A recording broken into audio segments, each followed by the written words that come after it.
for delivery. It's okay. Off your mind. It's okay. She off your mind. Chai! Now wow, people wey suppose talk truth to power don't off mic. And if we talk, now 500,000 they go summer us call them hate speech. But fear not, my ego don't come. Ingo torchlight every corner, nooks and cranny of all these bad people where they spoil our country.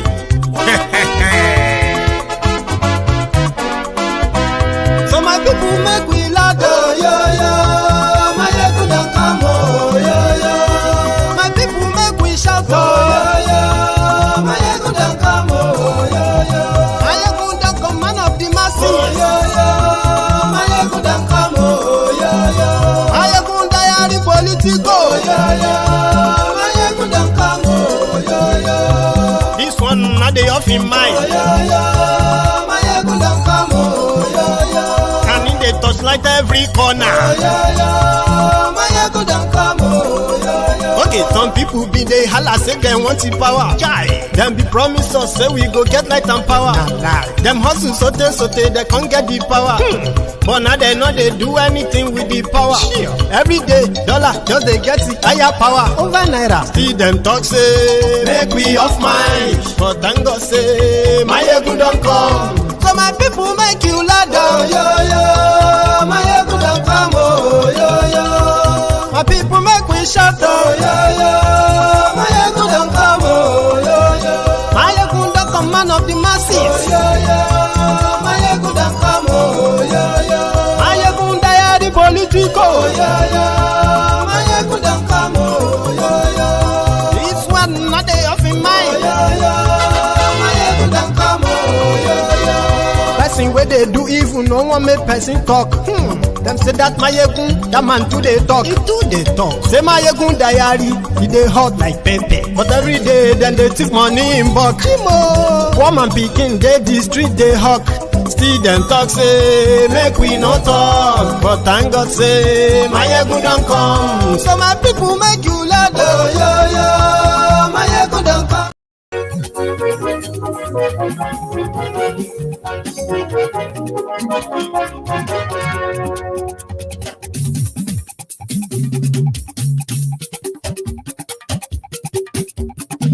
Ayégun làwa mọ̀ làmọ̀ tó dòdòdò. Ayégun diary, Ayégun number one. Hello there. Ayégun làwa mọ̀ làmọ̀ tó dòdòdò. Ayégun diary, Ayégun number one. Good morning to you, good afternoon to you, and good evening to you from wherever you are watching from. This is Mayegun live. Ayégun diary, Ayégun number one. Gbogbo bó ṣe ń lọ ni Máyégún já wa sí. Ayégun diary, Ayégun number one. Thank you so much for joining me from wherever you are joining from. As much as you are joining live, as you know, not watching the replay now, okay? And to those of you who are also going to be watching a replay, share this broadcast before you settle down, okay? Like the broadcasts and take your time and read the caption and the description of the broadcasts before you watch the whole thing.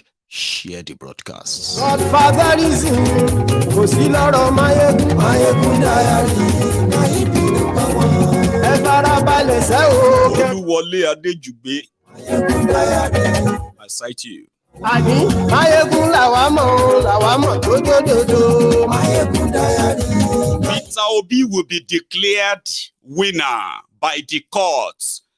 Mellow your tension. Worry less. Who said this? Abure, the Labour Party chairman, who is currently on tour of the United States. He said, worry less. In the next few weeks and months, Peter Obi will be declared winner. Tonight, I'll share that with you. And yes, we like you. Lórí YouTube. And yes, we like you. Robert Dikenu. Ọba bá gbé wúrẹ́. I cite you too. Like He will create 50 million jobs in 3 years. Tifnumbu's minister just released that statement as well. Anyway,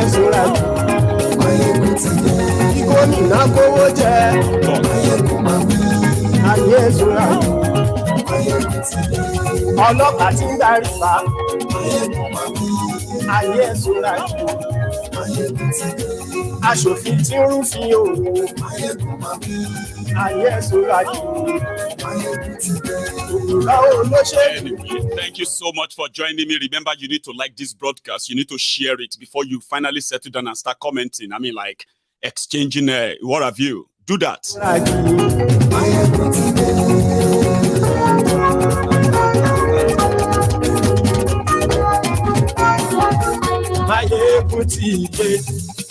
Motideo. So good evening to you once again. Good morning to you and good afternoon to you from wherever you are watching from. It is Mayegun and this is the Temple of Truth. Again. So you are welcome. Now, it doesn't matter which side of the coin you belong to right now. It is ideal for every one of us to kind of pay attention, because this is not limited to those you probably, especially those of you who are like Lagos Ibadan. The consequences of the consequences of Tifnumbu and gangs permutation. It's not going to be limited to those who don't like Tifnumbu. You are not spared too. So I would advise, keep your sentiment for now. I mean, keep your preference for now. According to Tifnumbu's minister, they have a plan of creating 50 million jobs in 3 years. Just like Buhari told you, it would be creating 3 million jobs every year. And it was supposed to have probably created 24 million new jobs.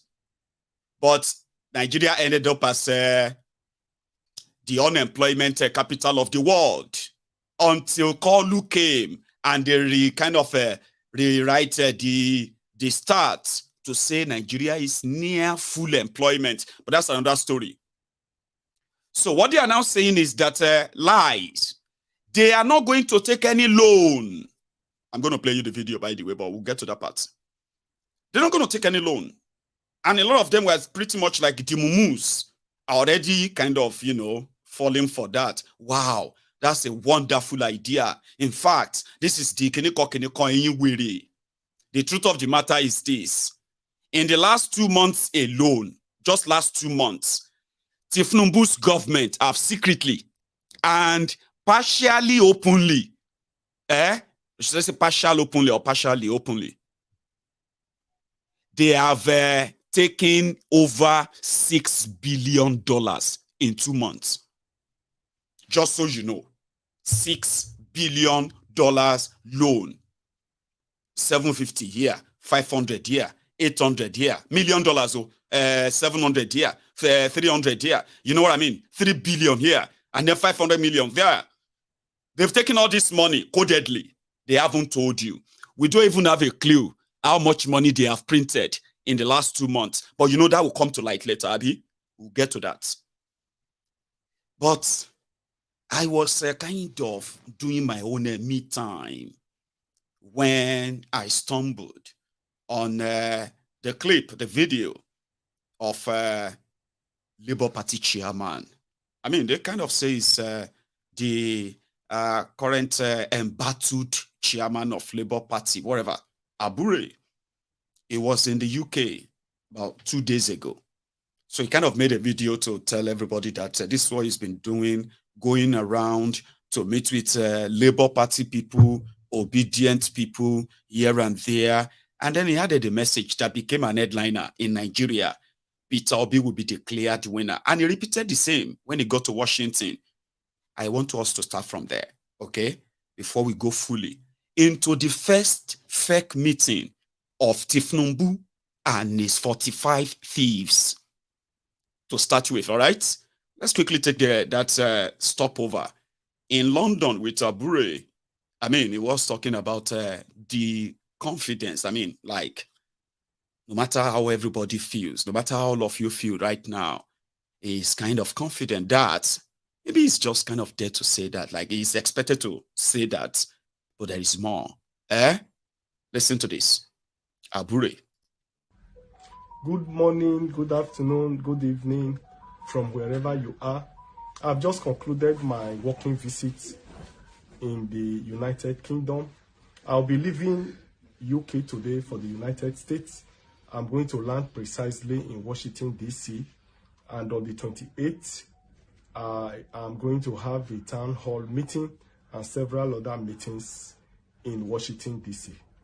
I'll be proceeding from Washington, D.C. to New York City on the 28th, where from 29th to 31st and 1st, I'm going to also have a lot of town hall meetings and several other scheduled meetings in the New York City.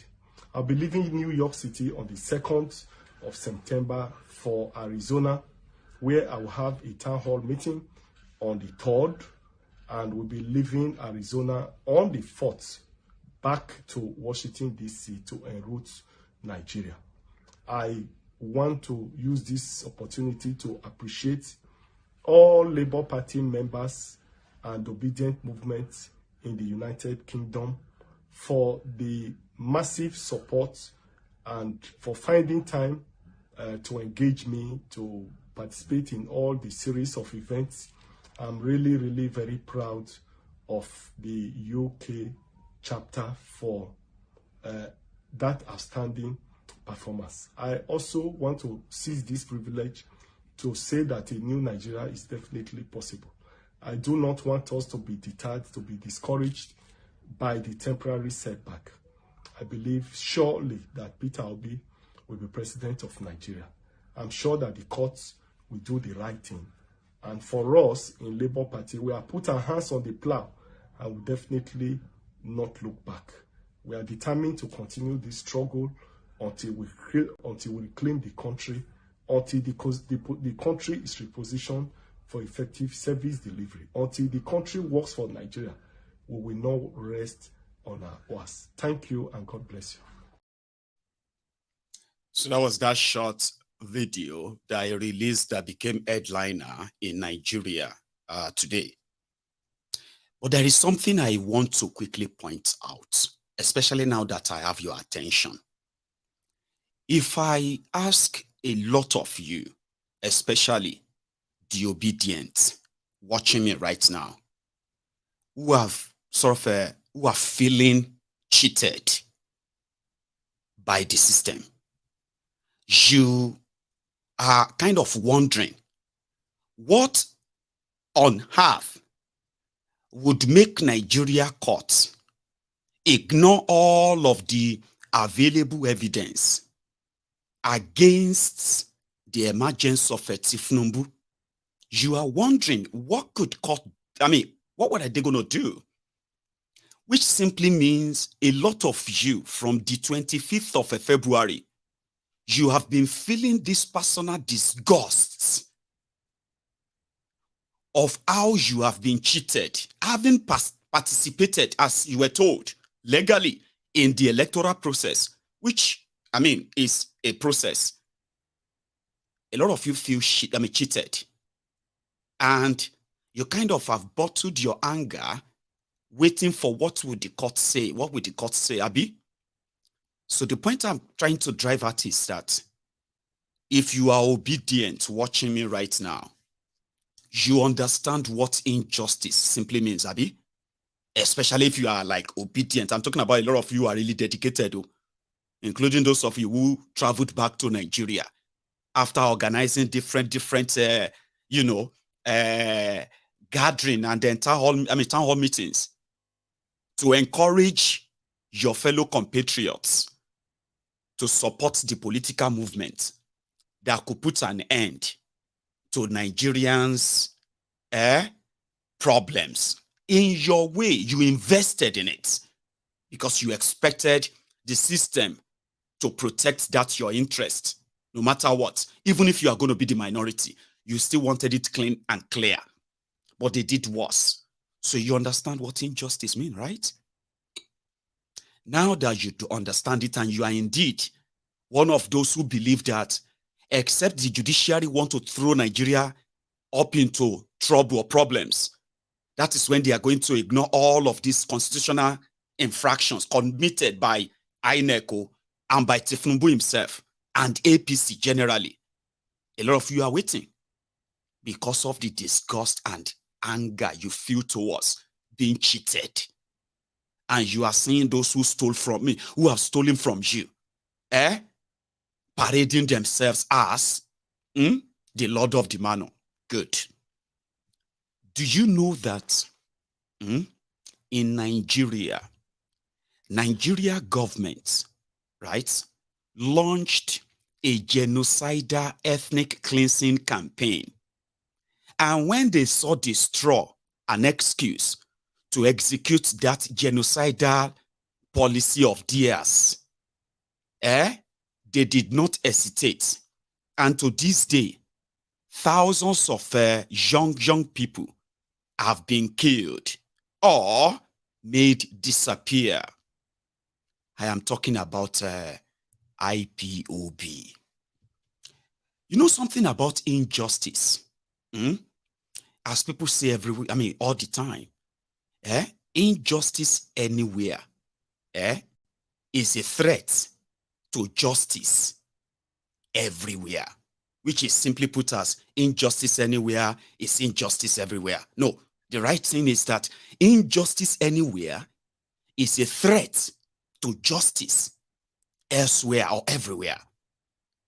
Now, you cannot cherry pick having fallen into the scheme and the plan of the same system, the same corrupt Nigeria system that will never follow any due process, but put together a scheme to cleanse the Igbos at any given opportunity.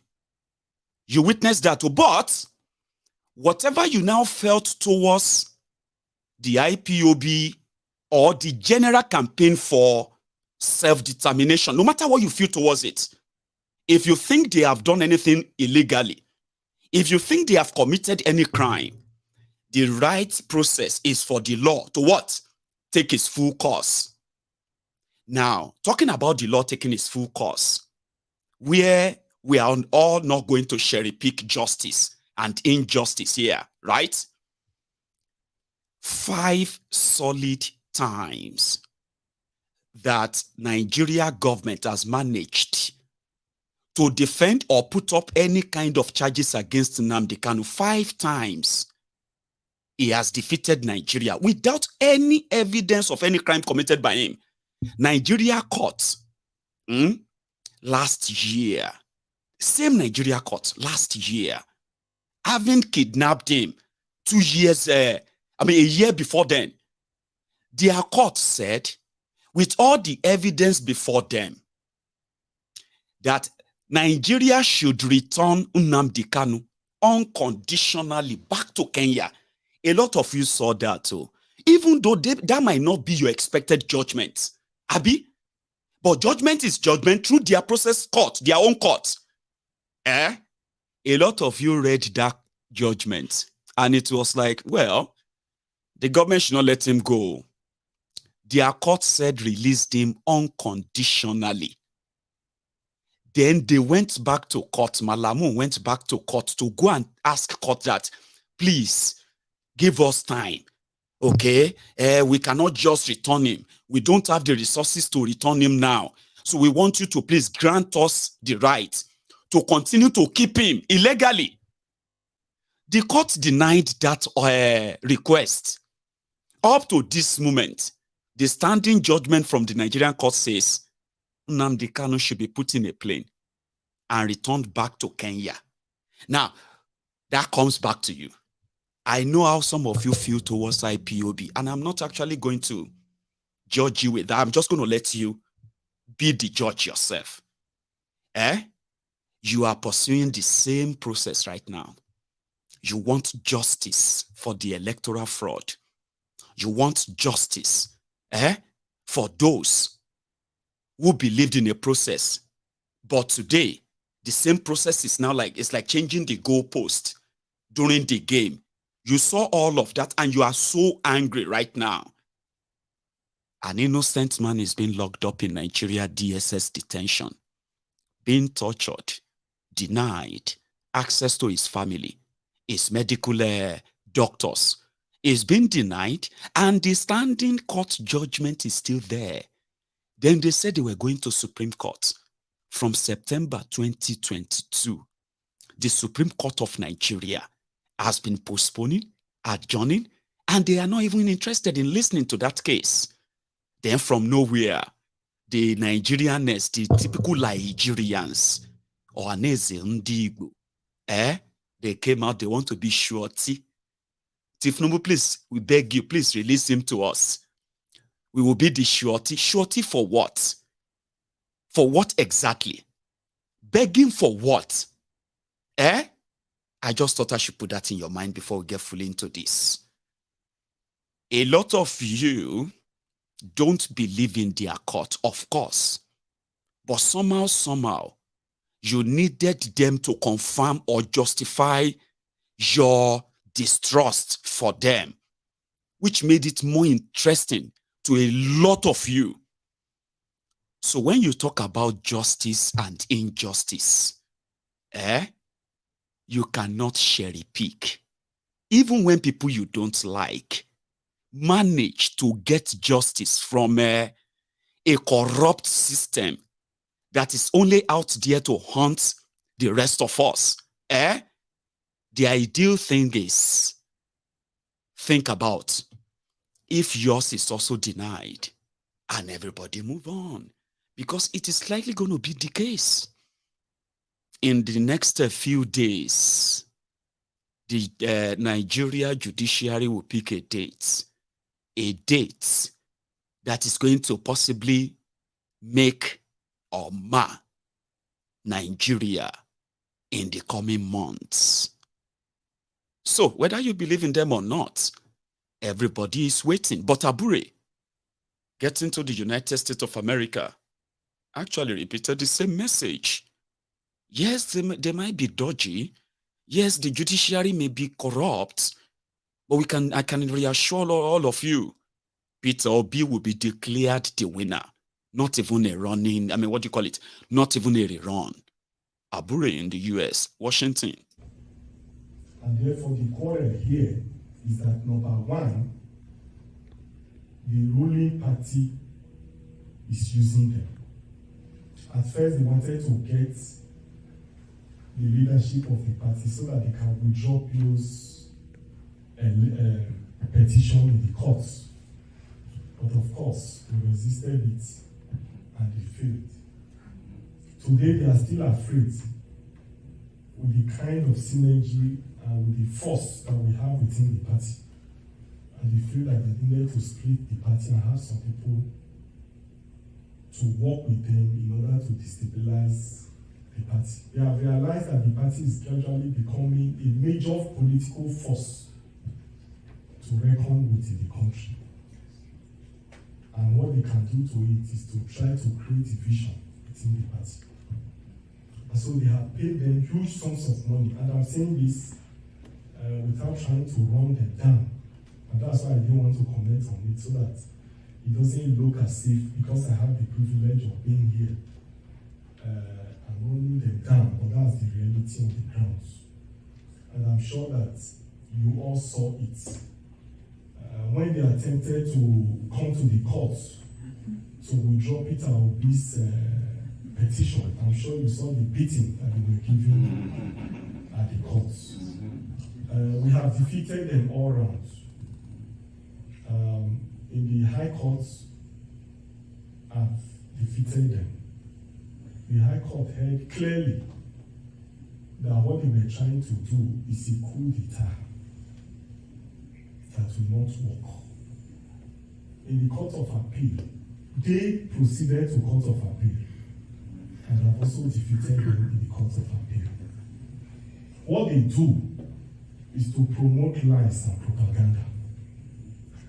3-4 days back, they came back again. I'm sure that you saw it. Probably that's why some of you were worried that another Court of Appeal in Owerri sitting in Abuja have affirmed them. They actually lost the case. What played out was that in the Imo State primaries, their group organized 3 primaries. Their own group, their proper group. They organized primaries where one Basil Maduka emerged,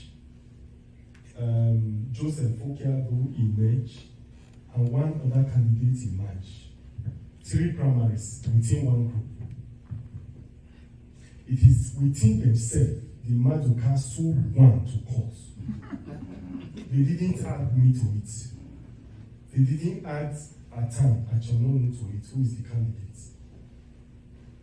And one of them called judgment against them, said, okay, no judgment really. The court heard that they had no jurisdiction to hear the case. But the court went ahead to make some sideline comments. And by the time we saw that judgment, we felt it wouldn't be good for us to leave it. It was good for us to appeal it. Because in the Nigerian system, anything can happen. But the audio is very low. So I'm just going to cut it. That was him, meeting Nigerians, what do you call it, the obedient, as well as, because for the obedient movement that just happened in our very eyes, ladies and gentlemen, the role that the diasporans played, is not Keremi, it's not like small. When it comes to fundraising and funding different groups from the diaspora. So the diasporans played a huge role in that obedient movement. And let me tell you something, right?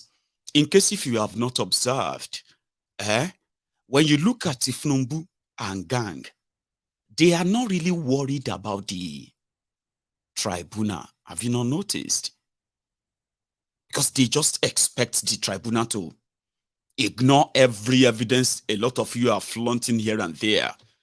To them, these are just campaign after elections. They in fact wanted you to believe that there was no single evidence presented by Obi and Atifku against Tinubu's election. Because they believe that all of that are just judicial, what did they call it? Judicial exercise, judicial experiments. If you have any evidence you are talking, there's nothing. All of the rigging, all of the contested figures and the rest, nothing. But according to them, Tinubu, they only caught one witness. INEC, they only caught one witness. 2 witnesses represented INEC, Tinubu, Shitiman, and APC in their election. In their defense. But they don't care about every other evidence you think. All those constitutional infractions that you are pointing out, the perjury, the forgery, all of those things.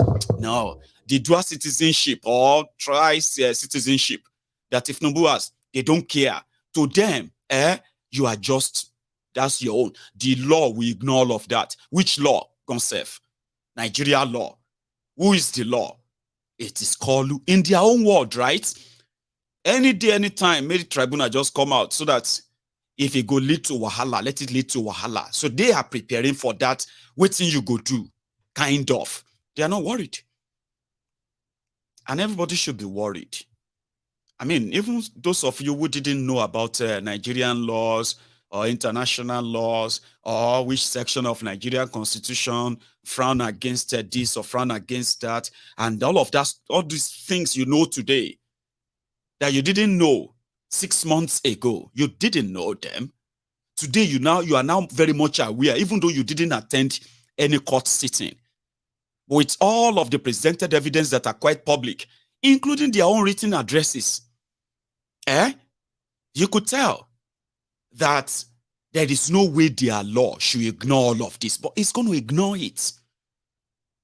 That's the expectation what do you call it, of this egbekegbe. So it's more or less like, what are you going to do if that then happens? I don't know. I think I have said this from the beginning. I said, number one, I wasn't expecting the obedient movement to pull what they pulled in 2015. Sincerely, and I'll continue to remind all of you that I never expected it. Do you get that?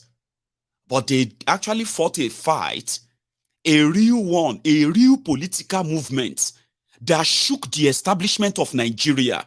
And to this day, whether you want to agree or you want to disagree, or let me say whether you want to accept that or deny it, they remain the only opposition in Nigeria today, politically, that is actually dragging the system and forcing the system, the establishment, to react like they are panicking too.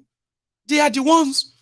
They drag this one, drag that one. Every day, you hear Peter Obi should call his supporters. Peter Obi should talk to his supporters. Peter Obi said, obedient, have no respect. You know, every day, they have been the one dragging them. So which means they have done something that whether you are part of them or whether you don't even kind of support what they are doing because they should have done something else, you need to acknowledge what they have done. They have changed the political landscape of Nigeria. Political landscape, underline that, what do you call it? That two words, political landscape of Nigeria, whether you want to agree with it or not. Everywhere you turn to, they are worried. Those who have been in the political system, that kind of, sort of a slavish system, that's how we do them. If you don't follow this step, you forget it. You can never be president. If you know, you can never be this and that in Nigeria. They demystified all of the known generational political myth. They demystified all of that. They forced the system to rig election against them. Can you even believe that? So you need to very much acknowledge that, whether you like them or you don't like them, it doesn't matter. They seem to be everywhere. They are everywhere. Your family members are part of them. Your lovers, your partners, they are everywhere. But you need to acknowledge that. And it is not due to maybe Peter Obi is special. No. It is like this boxer, I can't remember his name, who represented Nigeria at the Olympics or one of these international games, anyway, boxing bout. And his first opponent, knockout, first round, knockout. His second opponent, knockout. When he got to his sixth opponent, this was like him now going to probably semi-final or final. That one was the fastest. This was somebody who was like beating everybody before he met this Nigerian.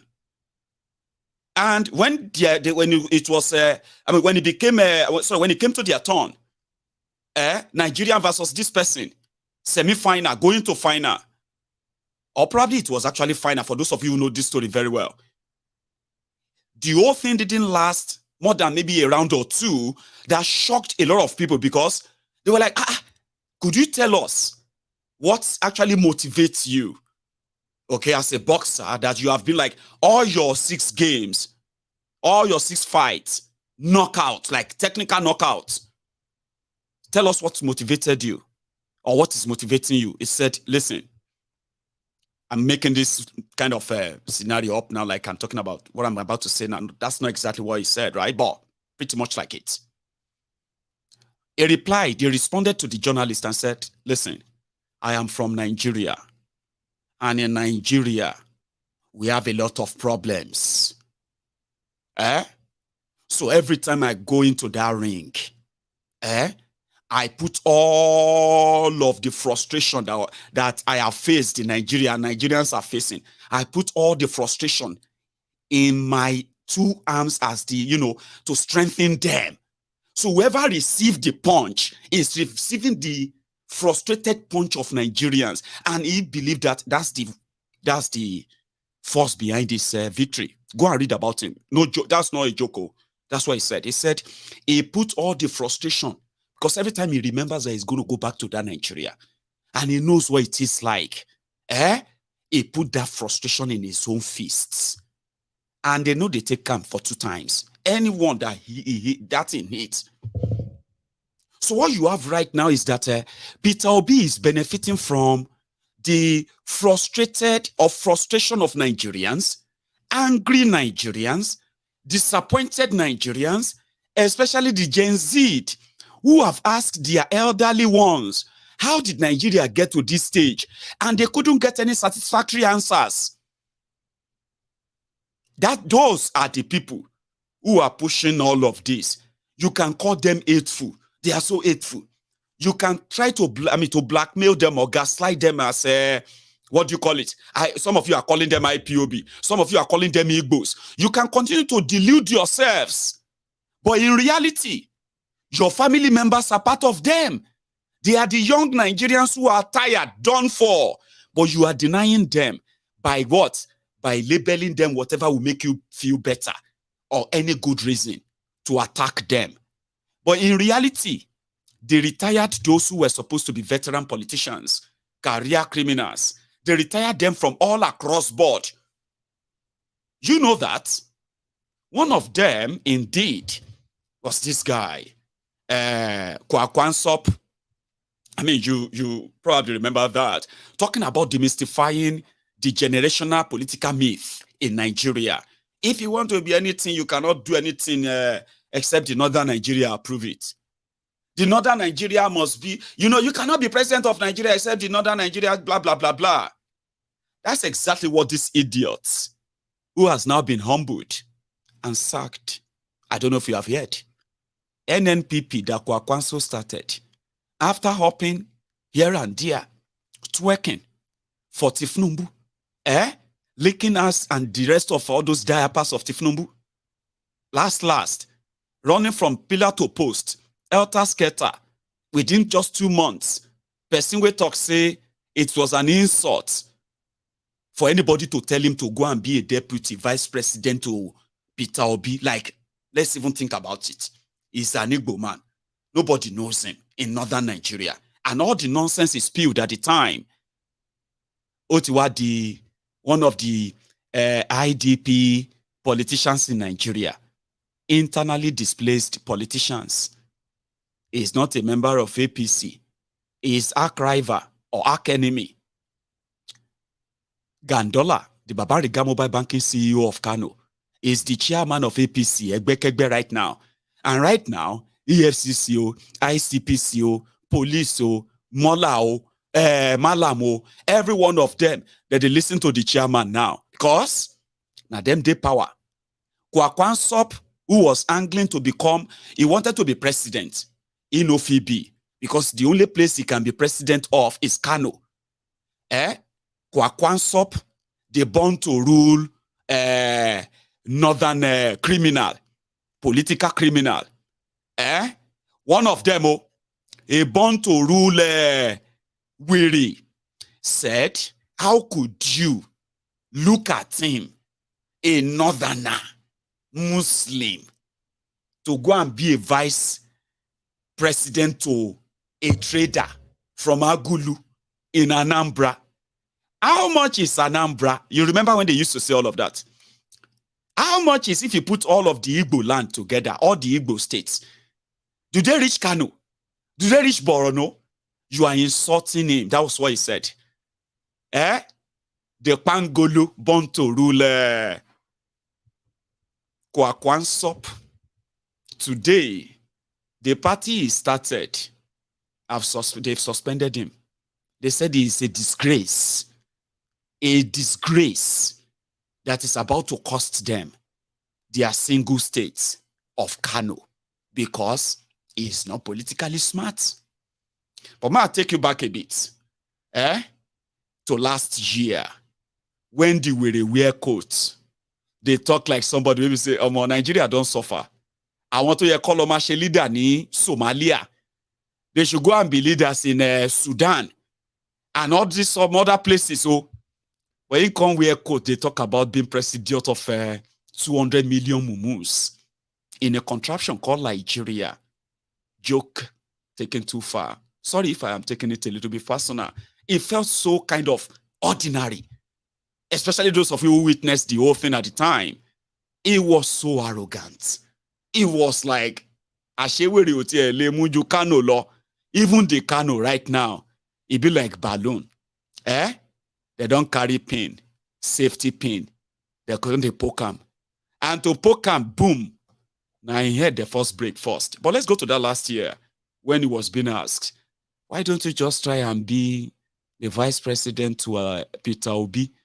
So that, the Igbos who have never been the president of Nigeria, they will actually kind of stand in a good stead. Now that they are demanding to break away from Nigeria, don't you think, like what they did for the Yorubas in 1999, after they killed Abiola, but because they believed that the Yorubas were going to break away from Nigeria sooner or later, so they politically agreed within their coven, within their political abraka, whatever there, that let the next president come from Yoruba land. And just like that, all political parties in Nigeria, they had to field Yoruba candidate. Have you forgotten? In case if you have forgotten, they may not actually included in that part of your history. Yes, that's why Obasanjo became president of Nigeria. It was a scheme. They just killed Abiola. Nadeko was everywhere. It was going to be a tough one for the military to continue in Nigeria. And at that time, it was going to be almost impossible without Nigeria leading to civil war. The Yorubas have been slaughtered in the political ring, and the Yorubas are not going to just look away. So they said, okay, for Nigeria to remain one, the next president must be Yoruba. Then they cook and cook and cook. Obasanjo became the president, remember? That was what they were asking this Kwakwan Sop. That the Igbos are saying they want to leave, marginalized. And of course, they have been marginalized, like every part of Nigeria, of course. But hey, how can you be shouting one Nigeria, and you are saying to yourself that over your dead body, would an Igbo man be president of Nigeria? Baba, why don't you just let them go? But you, somebody, we don't do politics for a while. A northerner just finished now, or about to finish. Kwakwan Sop, don't you think it's going to be politically kind of good? If you really love the Igbos, and you want them to be part of Nigeria, give them that sense of belonging. And they said the Igbos, hang on, I'm deviating a bit. They said the Igbos must continue to build bridges. If Igbos want to rule Nigeria, one Nigerian is to, if Igbos want to rule Nigeria, they must belong. They must stop calling Nigeria zoo. They must try to blend with other people. They must respect other people's culture. They must respect. I mean, I don't know how it feels to be an Igbo man in Nigeria. Honestly speaking, I would never know. But in my own, what I have seen so far, I can bet it. If I was an Igbo man and I get to know what I know about Nigeria, Baba, trust me, I may be worse than Nnamdi Kanu. Like, I just tell you my mind, though. Yes, I may be worse than Nnamdi Kanu. A lot of you may be living in denial. It's okay. It's okay. You know? Now only Igbos, they get conditions. If they must rule Nigeria. But when you look at the northerners, the criminals who have wrecked the economy of Nigeria again and again and again, the criminals who have made sure that their region never catch up with the rest of Nigeria intentionally.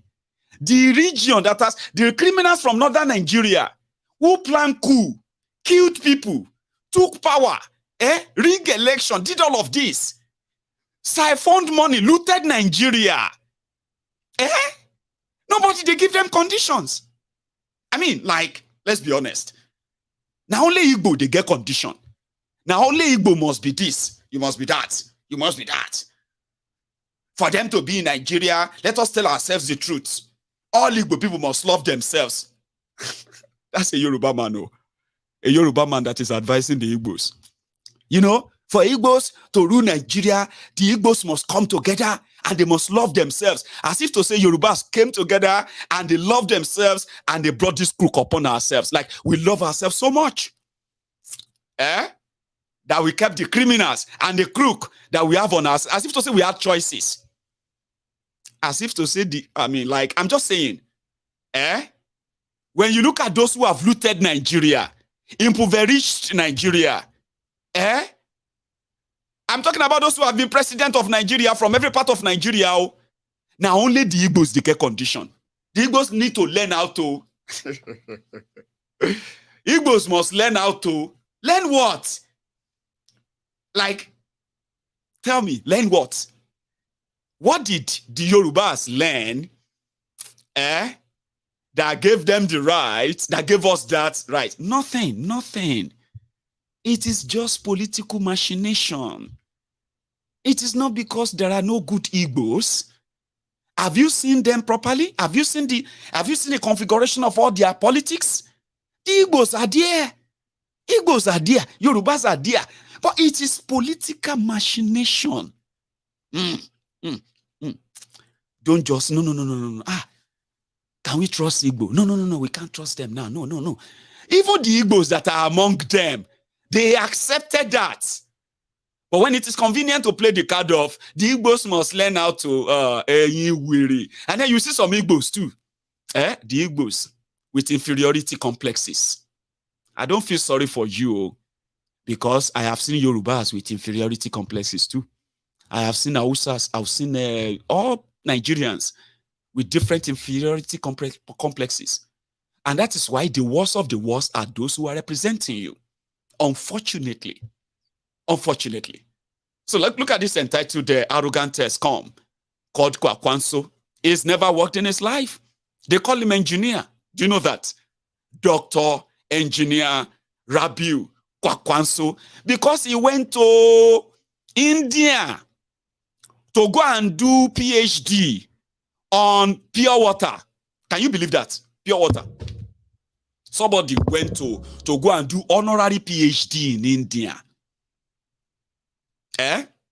On how to differentiate between clean pure water and dirty pure water. And then, and he became a doctor. So he can't go put on suit. They were talking about how to chase away this mad, what do you call it? This mad APC, that has divided Nigeria, divided Nigerians. Impoverished Nigerians, looted, bankrupted Nigeria. Okay, Ogbeni, come. Now Buhari won't finish now. Now one Malam won't finish. You be Malam again. And there's no way where you go spell Malam, Baba. Whether you spell them from the front, na Malam. Or you spell them from the back, na Malam. Where they come put on to the brag, say, Andrew Liver. I mean, like, come on. So you're hoping to pick a running mate from the southeast? That's my choice. Okay. Things being equal, that's the choice of our party. Because you see, or maybe they're even thinking that you might be the running mate to Peter Obi. Yeah, that's what I'm saying. That is what the enemy outside there is saying. The implication is that if you put somebody from the southeast, unfortunately there are many issues in the southeast. You see, northern voter is the worst hit on this issue of maladministration in this country. But even under that circumstance, a northern voter also believes that he is better with one united Nigeria. And therefore, most of the things that are happening in the south, especially in the southeast, people are not comfortable with that. And as long as you have somebody from there in any party, it will be very difficult for the northern voters to vote. And that's the situation now. And those workers who are against, in the actual sense, working against LP, Southeast, and so on, what they believe is, if you put anybody under this arrangement from that side of the country, the northern voters will not vote. And who will they vote? Their own candidate in the Southeast, I mean in the North. So can you, or would you be a running mate to Peter Obi? That's what I'm saying. Would you like to be, as a person, personally? Ordinarily, you see, I'm jobless now. I'm not doing any job. So to become a vice president, you can be a vice president. But what I'm telling you is that if anybody from the south is now under this circumstance becomes the presidential candidate of our party or any other party. The implication is that because of the activities and many other issues that are real on the ground, northern voters will certainly go for their northern candidate in another party. So the thinking is the thinking is that it's not whether I like it or I don't like it. The fact remains that the numbers, everybody will lose. The number, he will lose, I will lose. So if Peter Obi is coming to join you, it will be your running mate. As long as you want to vote from the north, that's the situation, fortunately or unfortunately, today. Voting from the north, as long as you want any vote from the north, it will need to come and be my vice. Freaking entitled descom. He actually admitted there that he's jobless. And that's why, if you see some of them hating on you, the obedient, you don't know what you have done or what you did. You demystified people like that. When election is coming, did you hear him when he said the northerners will not vote for any southeast candidates because of the activities going on there? They would rather vote for one of them from the north. Baba, what kind of activity is going on in eastern Nigeria? That would deny anybody from there to be president of Nigeria, but that same activity that is going on in northern Nigeria, will not deny anybody from northern Nigeria from being president of Nigeria. Boko Haram, Iswapu, and Fulani bandits, those who have killed tens of thousands of Nigerians, kidnapped hundreds of thousands of them for ransom, and they are still doing it. So anybody who come from northern Nigeria, those activities cannot deny them to be president of Nigeria. But the military invasion of eastern Nigeria, kidnapping and killing young people from eastern Nigeria, in the name of looking for IPOB, it would deny anybody who is from eastern Nigeria from becoming president of Nigeria. The political narrative of political scums, jobless scums that you call leaders in Nigeria. That is one. Last year, this other jobless one called Buba Galadima, he was on TV. Listen. Tinubu supported General Buhari to become president. That is no news. It is true. But for Tinubu to come out and say he will build on what Buhari is doing, that is a minus for you. What is happening to Nigerians? You want to build on what Buhari is doing to you, to the country, the division, the insecurity, the economic meltdown.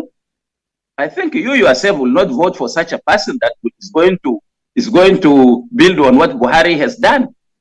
So that is one. But even if he supported Buhari, that is personal to him. It's not personal to us. So, and we have nothing to do with the government of Buhari. Having said that, if there is a prevailing insecurity that made other countries to evacuate from Nigeria, it is a failure of the APC. Therefore, no APC man should be allowed to take on the saddle of of this country, having seen what they had done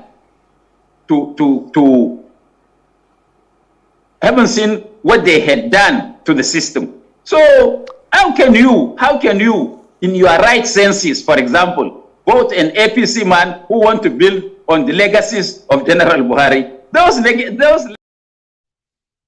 was last year. It's also one of those loudmouth, lousy, jobless rogues roaming the street of Nigeria. And they are called political leaders, opinion makers, and the rest of them. Mind you, he said few things in the past that were probably like sensible, but that never kind of clear him of his alimajirism. Nigeria politicians have no real jobs. When you look at them, they call themselves doctor, engineer, this, that, but they have never practiced any of their profession. Like you will never see anywhere they are practicing their profession that is benefiting the Nigeria system. Never. They have always been crownjers, pickpockets. The person who said anybody who wanted to support the build on legacy of Buhari, like Tinubu said, should never be supported. Few months after that video, here is the way, kneeling down and then begging for his, as usual, imaginary arms. In the hands of the first daughter of the Federal Republic of Nigeria, Iyaloja General. Look at him. See them. Tinubu supported the general. My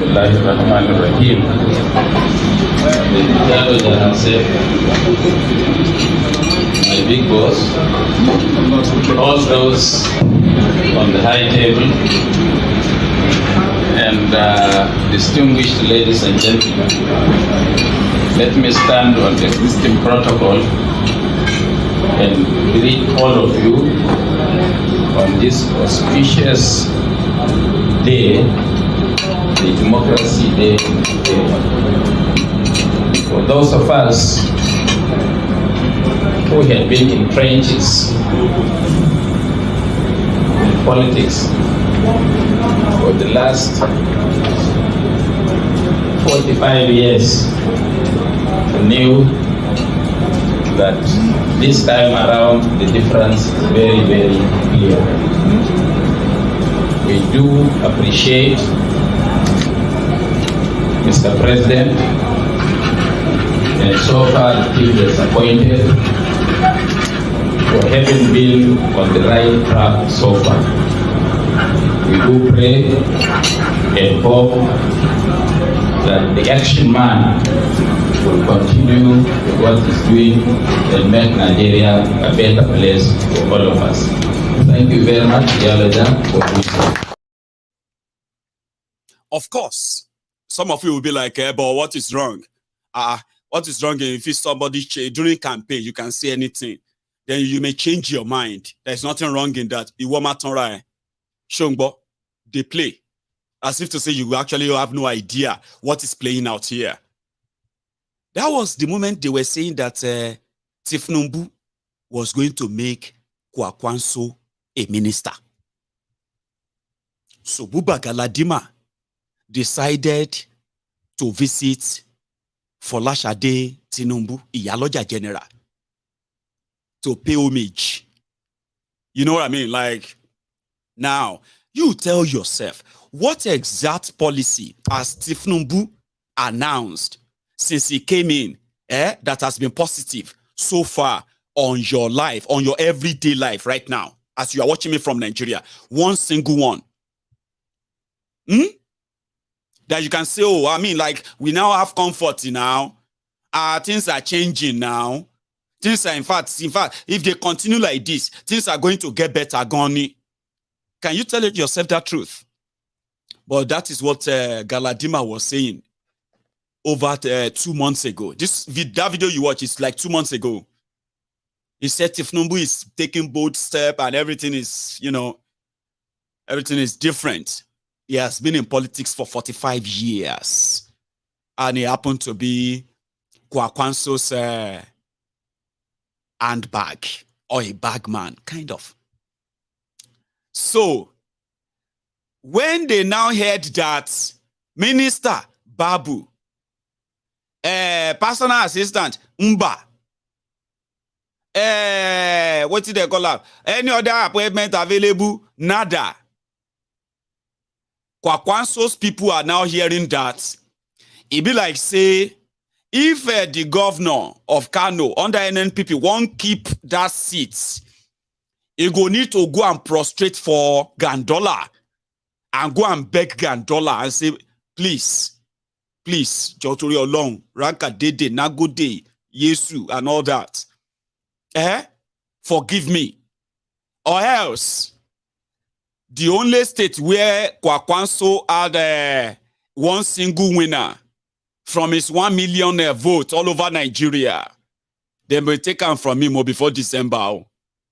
And before they do that, his own people have already met. They said they have suspended him. I'm expecting another faction tomorrow to say nobody can suspend the founder. So they will come be like that. They drag that one.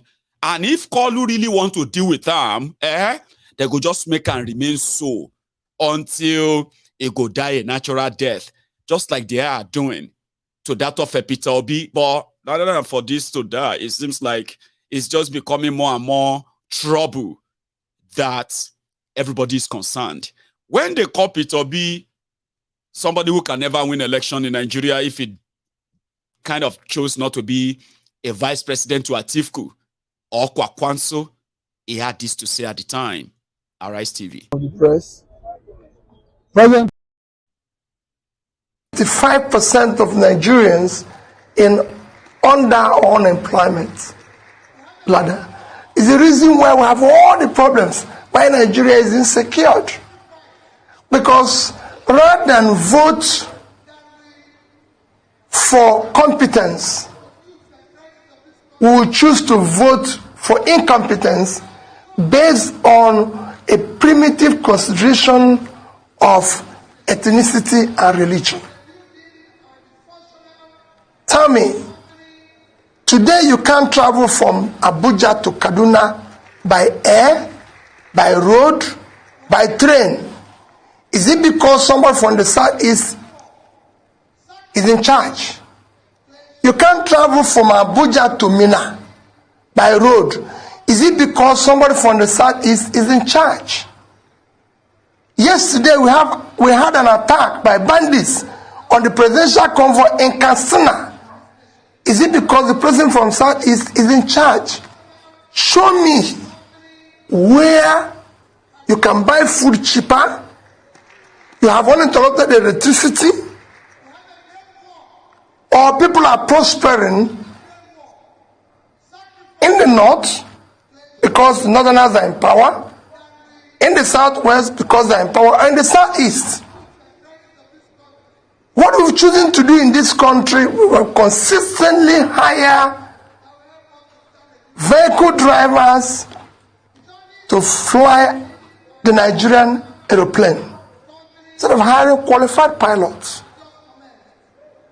My commitment is, let us campaign and deal with the issue of the problems of the country.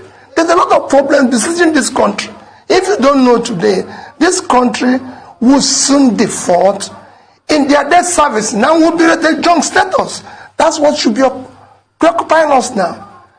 So our schools, universities are shut down, and we're talking about who will vote for. Let's deal with the issues. This election will not. That was his response at the time. But that was then. A lot is changing. A lot is happening right now. See, Goodluck Jonathan. I need something to just motivate me before we go to the Tinubu's first FEC meeting. You know, they don't hold the first Federal Executive Council meeting where Tinubu and the 45 or 46 thieves met in a room to discuss about Nigeria. What should we tell Nigerians? We are going to the part 2 of this broadcast. Money, the small motivation. Make this guy motivate all of us small. Oh, yeah, give us motivation. Let me use this opportunity to advise us who are politicians and those of us who are in the security services that while we are doing the job we are meant to do, let us not, because the judiciary is very conservative, try to blackmail them or squeeze them. Sometimes when we have political powers, we get blinded. They say sometimes your wisdom is consumed with confidence. When we bear the big name, president, governor, all the speakers and so on, we become so blinded, especially even in the security services. When you're holding certain positions, become so blinded, but society is changing and we must learn, we must admonish ourselves. And civil society is becoming very, very active. And certain things that probably we do and get away with it, we may not get away with it tomorrow. If we take laws into our hands and try to squeeze society, young people will react. It happens when I was a president in a sister country, Burkina Faso, where by their law, if the president is not there because they have no vice president, it's the speaker of the parliament that will take over the country and manage the country. The president wanted to amend the constitution so you go for a third tenure. And from the thinking of society, the parliament was compromised, so the speaker was to do it. The young people in Burkina Faso, the civil society, they mobilized and moved in to the parliament to kill the speaker. The security people couldn't defend it. The speaker has to run away. They burned down the parliament, the national parliament of that country. The mob moved into the state house to attack the president. The president defense squad that was even stronger than national army couldn't stop the mass movement. Otherwise, you kill everybody. The president has to run to Cote d'Ivoire. The country was in a quagmire. Their constitution said the president is not there, the speaker. Now the president ran away, the speaker ran away. Nobody to take over power. The military have to step in. So we, the politicians, and those of us who are holding sensitive security positions should know that society is changing so much and that we should do everything based on the rule of law. Rule of law. Goodluck Jonathan, who has now become a motivational speaker. I mean, it's now like a peace convoy. Everywhere he goes, it's like peace man, peace man. He was also one of those who went on behind the scene to first congratulate Tinubu, mobilized other people from other African countries to kind of simmer things down. He was one of those who spoke to Peter Obi on, pursuing a legal review. He made him realize that if he was going to go for the legal whatever, he would need to go all org, like Atiku has been doing, all right? But if he has a change of mind and what have you, he can avoid all of that and get himself ready for another election from the reliable source. So they say, how did you know that, Mayegun?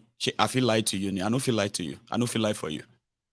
But it was kind of like that. And you saw the videos there and you saw the pictures at the time. But that's him now talking about when the people's movement to kind of sweep everybody away, even their most powerful military, powerful, most armed soldiers or defense or whatever, they will not be able to stop it.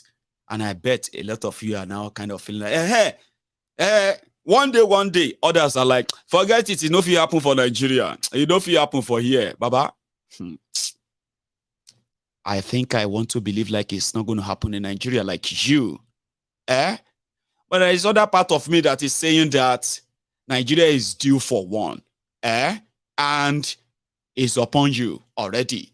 Let them continue in this trajectory, by the way. So that is why Kalu had his first fake meeting after the swearing for his 46 thieves called ministers. Then they had their first meeting today. Pablo ECOWAS and his 46 thieves. The intro, AIT, credit. One after the other, the ministers arrived at the State House for the inaugural meeting of the Executive Council of the Federation. The new cabinet members were inaugurated on Monday last week after they were confirmed by the Senate chamber in line with its constitutional obligation. Minutes later, the president arrives at the council chambers. In his address, President Tinubu told members of his cabinet to support him in his quest to deliver on his electoral promises. You and I know that, yes, the expectation is high, and there's a tough time right now. We must work hard, commit ourselves, and create a buoyant economy that will serve every Nigerian. We have from unemployment that is a level that is not acceptable. We are threatened. I don't think they've told him that they have changed the number. So how many of you remember that time when Kalu said he was going to create 50 million jobs?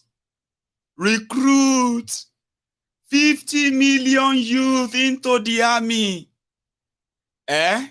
What they will eat? Cassava, agbado, and we is grown here. You create demand and supply. Farmers will make money. And we are competing with armed robbers and the bandits to recruit from the youths who are unemployed. 33% unemployed.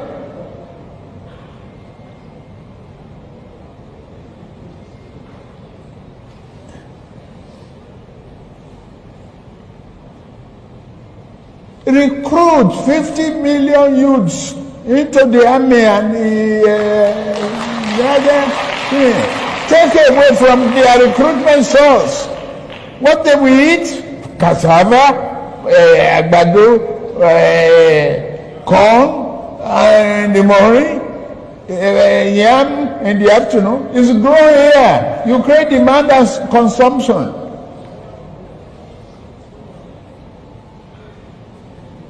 For over 5 million army of boot camps. We create our food. That's money for the farmers. That's consumption for the soldiers and skill development. Don't call them illiterate. Don't talk about illiteracy.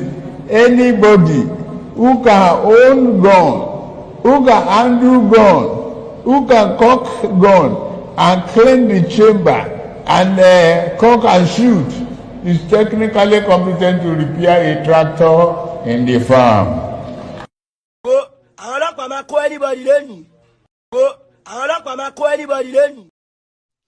So, finally, Kalu had his chance to brief his 46 thieves, his vision, his dream. Unfortunately, I'm going to have to make you watch this again because he actually briefed them. Sure, you know, for the record, I know some of you are like always feeling tortured, but let me promise you this, right? Don't expect anything sensible from his mouth, okay? Just consider this as listening to that, that old grandpa, that you can just listen for the sake of listening, of keeping its company. I know things are serious right now, okay? But I have to show you this. When Kalu was addressing his ministers, then I'm going to take you to when the ministers also started acting the role of cooking all of you, making you expect nonsense and all that. Anyway, here is Kalu, ladies and gentlemen.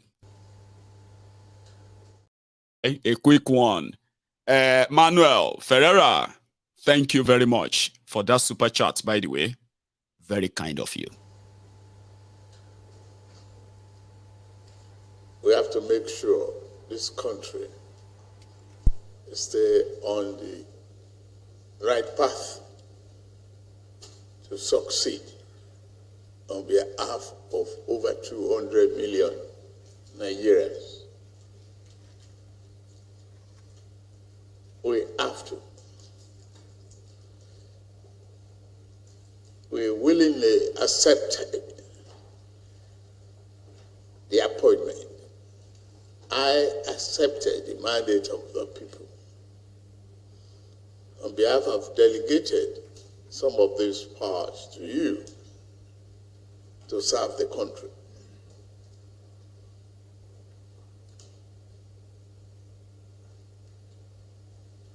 You are a very lucky, respected few Nigerians among millions who will enjoy the opportunity to show that Nigeria has what it takes to dig ourselves out of problems. We must find an homegrown re-engineering of our finances, and manage our resources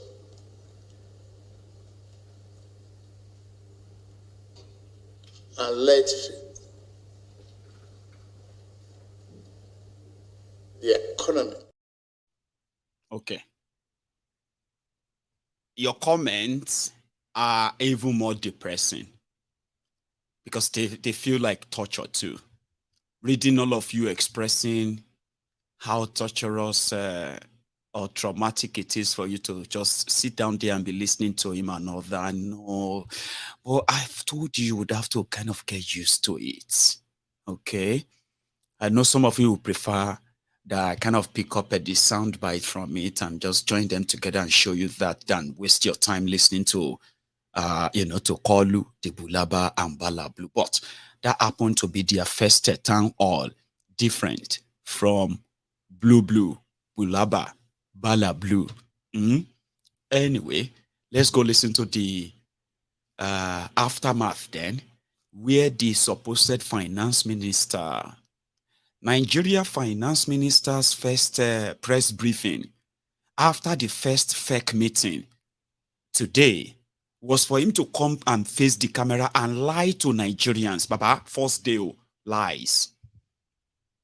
Then they dropped the bombshell. They are going to create 50 million jobs for Nigerians. They didn't say how, but like Bokwari, they had also told you that they will create 3 million jobs every year. They didn't ask Bokwari how. Those of us who asked that how were you going to create the 3 million jobs every year? Tell us. Some of the zombies born to suffer heads. Unity begging Nigerians. They said we were just enemy of progress. You wait for it.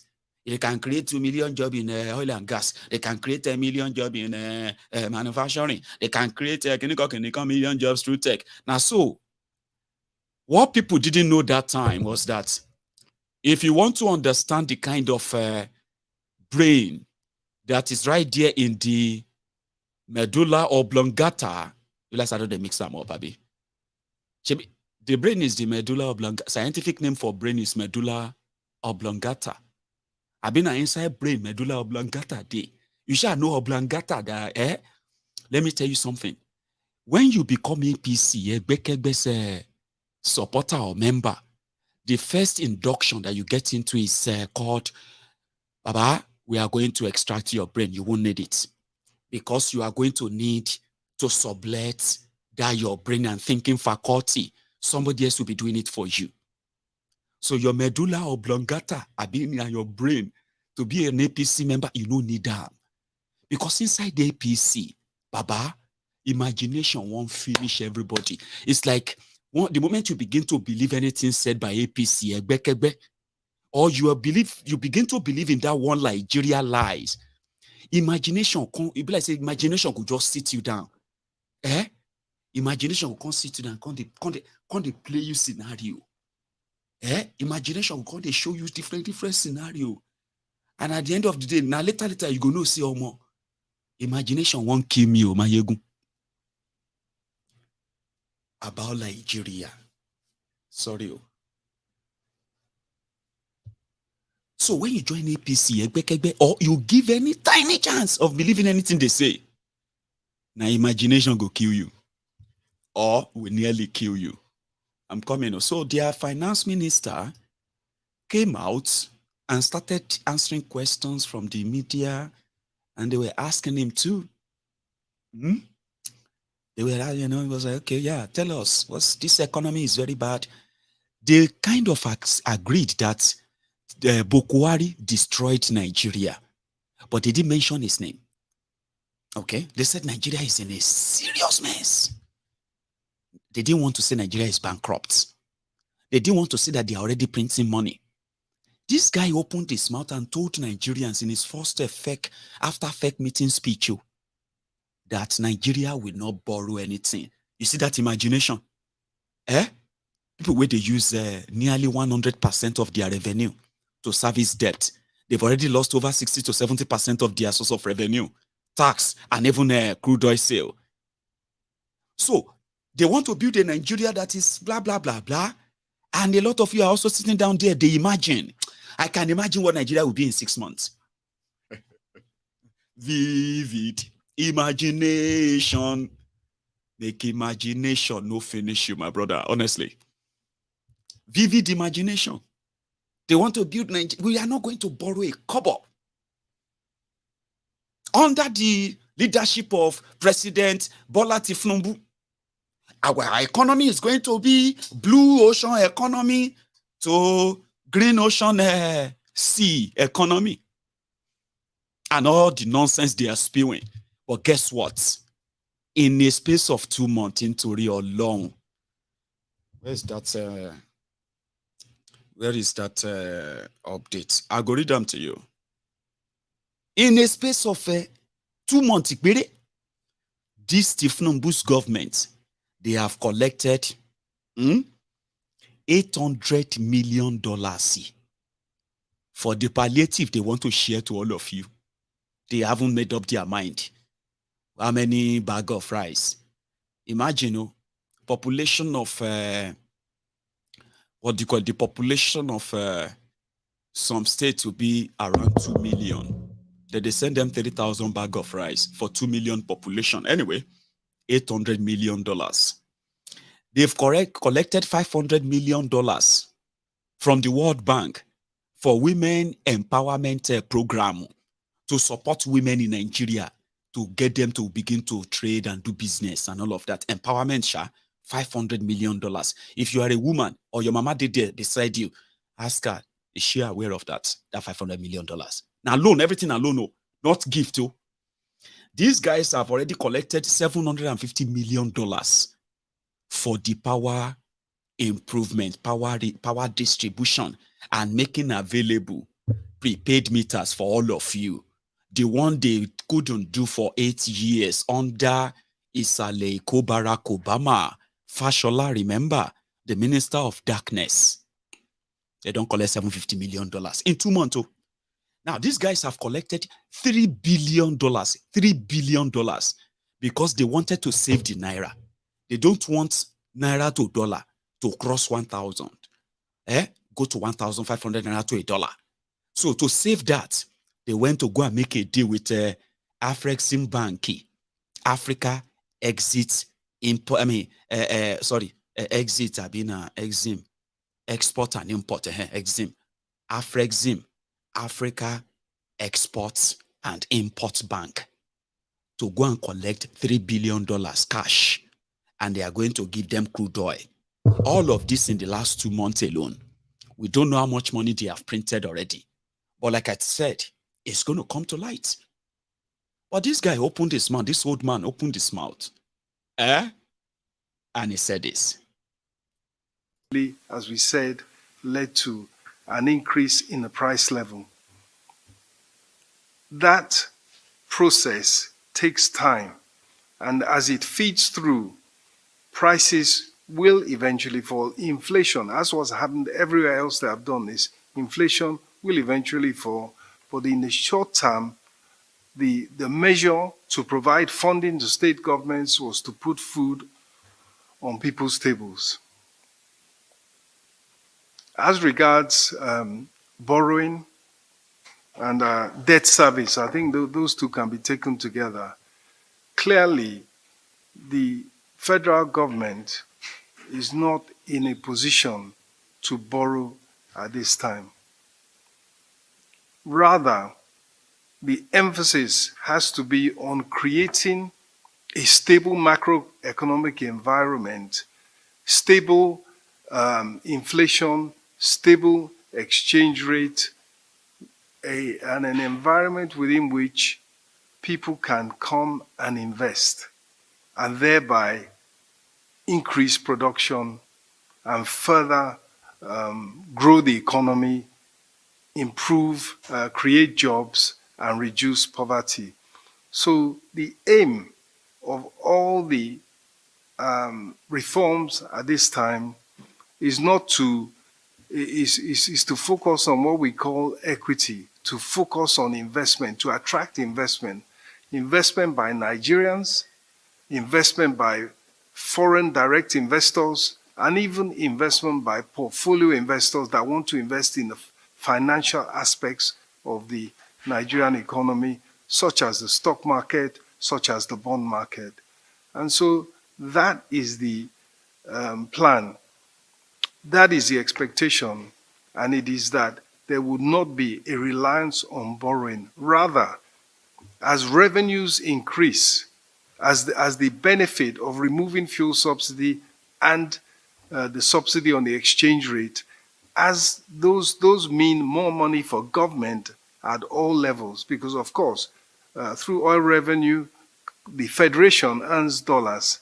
And if those dollars are feeding through at, let's say, 700 or so, 750 or so Naira to $1, as opposed to 460 where it was before, clearly that is repairing the finances of government at federal, state, and local government levels. So that's the plan. Thank you, Honourable Minister. Minister of Agri will respond to the question from Ruth Bloomberg on the commodity boards and other questions related to agriculture. Thank you very much. Question has to do with setting up of commodity boards. Well, right now, you're aware that we have commodity exchanges. And I think what we need to do is look at how we can better improve the exchanges. There are opportunities to. I don't want to bore you with that, okay? It's pretty much like, all jargons as well. All talks, no action. But you see that part of the financial minister, being a finance minister, is that man is also in charge of the economy of Nigeria. Did you hear him when he said that they are not planning to borrow, even though they have already borrowed nearly $6 billion? You heard me right. Nearly $6 billion they've borrowed already. Even there is another one I didn't have. Shebi, we were talking about the foreign reserve that got depleted. The one they used it as collateral to borrow money. And now the balance in the foreign reserve of Nigeria dropped from 33 billion down to 3.7 billion. Shebi, you remember that one a few days ago? Right. This Tinubu and his central bank, they also withdrawn from that same foreign reserve. I don't know how they did it. That balance in the foreign reserve has dropped down to 2.2 or 2.3 billion right now. They've taken 440, that's 880. $880 million have been taken from the Nigerian foreign reserve in the this past month of July. I just thought I should mention that. A quick one. Olori, Charity, thank you very much, for that, your super chat and the message. The chat, every day of my life, I bleed for Nigerians. I tried to stop watching you, Mayegun. I wouldn't thank you for all you do. And God protection upon you and yours. Thank you, ma. I mean, it is what it is, I would say. But it is always better to be in the know. Sometimes it's good to know, especially in the case of Nigeria. Having the right information and knowing things has helped a lot of people. Not just how they deal with Nigeria, but how they themselves handle themselves when it comes to the issue of Nigeria.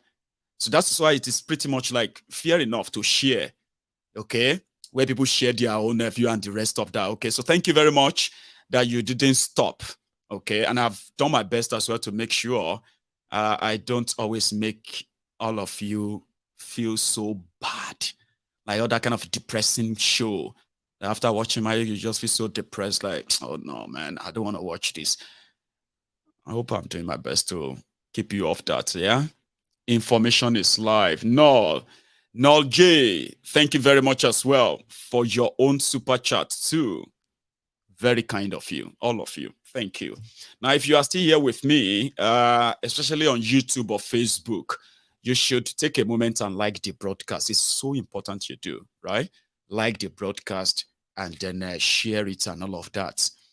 So the finance minister who lied to you that they were waiting for the revenue to increase. They are not investing in Nigeria economy. They are not. They are not telling you the truth.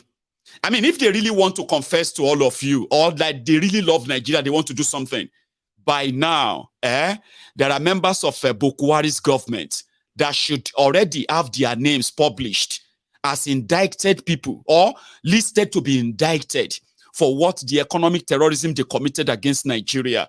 These are the signs that will show to you that, number one, they want to come clean and they actually want to fix things. But you cannot pretend that those who looted Nigeria, those who mismanaged Nigeria, that never happened or they don't exist.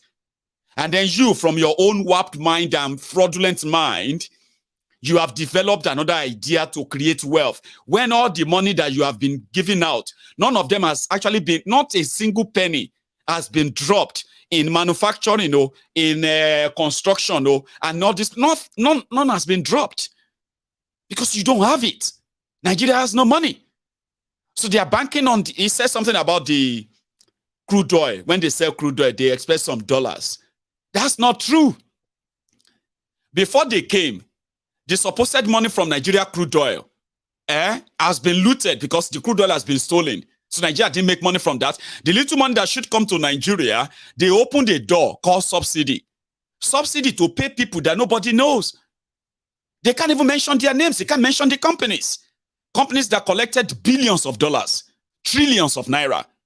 I'm talking about over 16, over 16 trillion naira in 8 years. They can't even mention their names.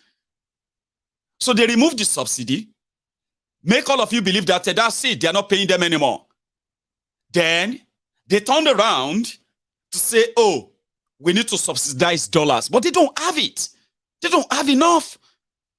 Their greed and their demand for dollars that are not really for business or for any productive anything, just for their own use, their family members abroad and the rest. These are what they use your dollars for. Anyone that they found in the kitty of Central Bank of Nigeria. So the money is not going into the hands of the right people that are going to turn the money over. I'm talking about businessmen, businesses. When you give them that money, they will turn it over. But no, they decided to go behind the scene. Go and collect $3 billion cash from Afrexim Bank. Then they now subsidize the dollar. $1 to a naira in Nigeria is over 900 naira to $1. But they decided to go and take dollars, subsidize it for their friends that will then bring in cheap oil. Sure, you know, to bring fuel to Nigeria, you need dollars, not naira. All the marketers, they need dollars. And which means for them to access that dollars, they need to approach the central bank. Central Bank of Nigeria is empty. They've emptied it. If you open anywhere in Central Bank of Nigeria, now hold naira notes, you go see there. And the colored ones they just made, that is creating confusion.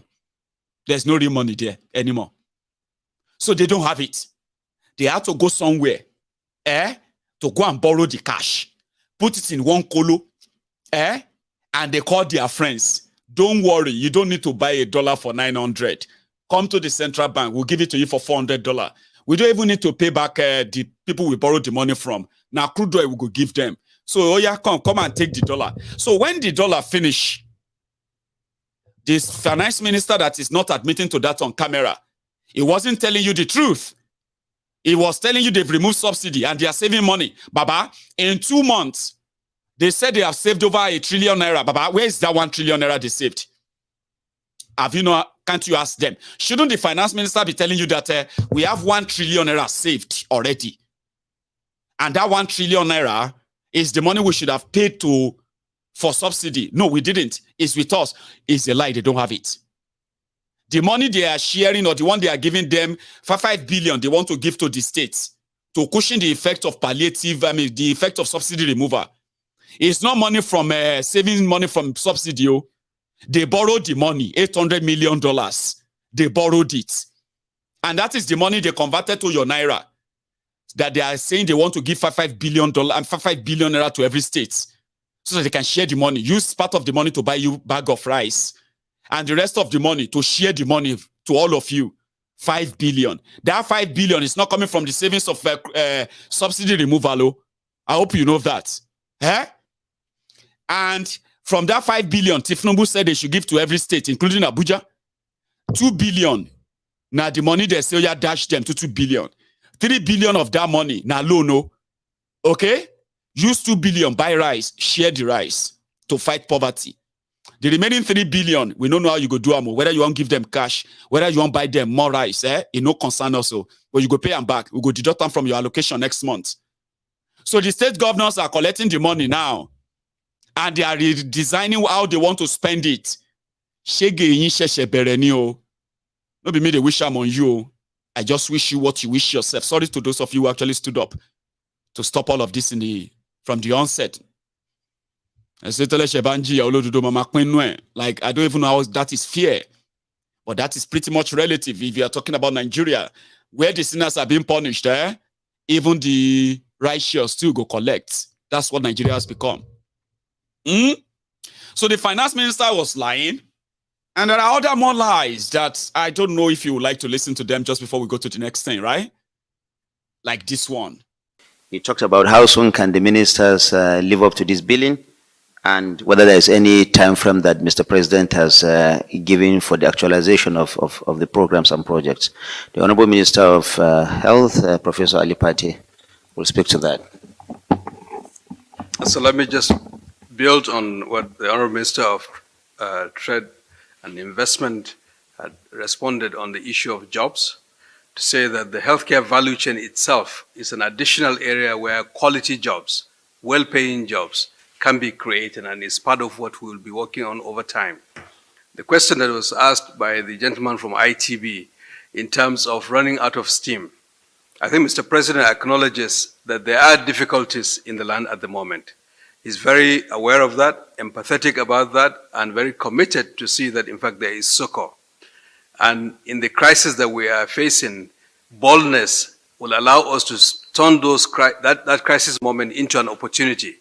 And on day one, he took some bold steps that took several years without our country taking a similar step on subsidy and other issues.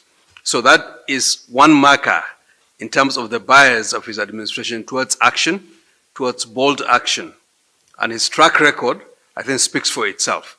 For this inaugural cabinet meeting, I think we are all gingered up and will start taking immediate steps to action the policy direction of the administration, so that Nigerians will start to feel the impact of the administration. I want to assure you that Nigerians will feel the impact of President Tinubu's administration very soon.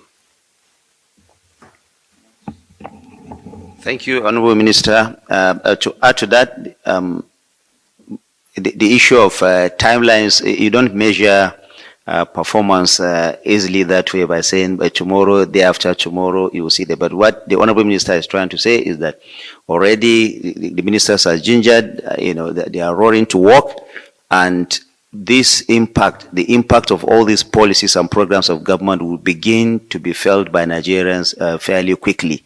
I think that sufficiently answers your question. And I want to say that, gentlemen of the press, that as Mr. President has said repeatedly, he's going to be very transparent, he's going to be very accountable to Nigerians, and he's going to be as honest as possible to Nigerians. We know your responsibility within the Constitution and members of the Fourth Estate of the Rim. We expect that you show understanding to government. Man, see there for jail. Politician way in the probe don't enter for power. EFCC chairman still there for jail. Politician way in the probe don't enter for power. EFCC chairman still there for jail. Politician way in the probe don't enter for power. EFCC chairman still there for jail. Politician way in the probe don't enter for power. If you dey do government work, you no carry am for head, you. Maka one day, I got Bokwagi na my own. In another government, you hear why you one day more, one day, I got Boggy na my own. Yes, easy, man, no day for jail. Politician, where you man, see day for jail. Politician, where you the probe don't enter for power. So yeah, they are going to create 50 million jobs. Like I said, if I play you all the videos there, you probably would have heard that, right? 50 million jobs. But when somebody said that, oh, you're giving a timeline and all that, it was like, no, we don't want to give timeline. But, you know, the guy already said in 3 years, they want to create 50 million jobs. And I bet it's just the Kolu's job that they're talking about. Now, ladies and gentlemen, there is this part of this convo. Meanwhile, before I go to that, I am going to replay this Goodluck Jonathan's message again. And I want to, this time around, I want you to listen to it word for word to the end. Leave the man where they talk him if you don't like him. But pay attention to the word. I mean, his words. And look at Nigeria and the people he's talking to, including himself. One more time. Let me use this opportunity to advise us who are politicians and those of us who are in the security services that while we are doing the job we are meant to do, let us not, because the judiciary is very conservative, try to blackmail them or squeeze them. Sometimes when we have political powers, we get blinded. They say sometimes your wisdom is consumed with confidence. When we bear the big name, president, governor, all the speakers and so on, we become so blinded, especially even in the security services. When you're holding certain positions, become so blinded, but society is changing. And we must learn, we must admonish ourselves. And civil society is becoming very, very active. And certain things that probably we do and get away with it, we may not get away with it tomorrow. If we take laws into our hands and try to squeeze society, young people will react. It happens when I was a president in a sister country, Burkina Faso, where by their law, if the president is not there because they have no vice president, it's the speaker of the parliament that will take over the country and manage the country. The president wanted to amend the constitution so you go for a third tenure. And from the thinking of society, the parliament was compromised, so the speaker was to do it. The young people in Burkina Faso, the civil society, they mobilized and moved in to the parliament to kill the speaker. The security people couldn't defend it. The speaker has to run away. They burned down the parliament, the national parliament of that country. The mob moved into the state house to attack the president. The president defense squad that was even stronger than national army couldn't stop the mass movement. Otherwise, you kill everybody.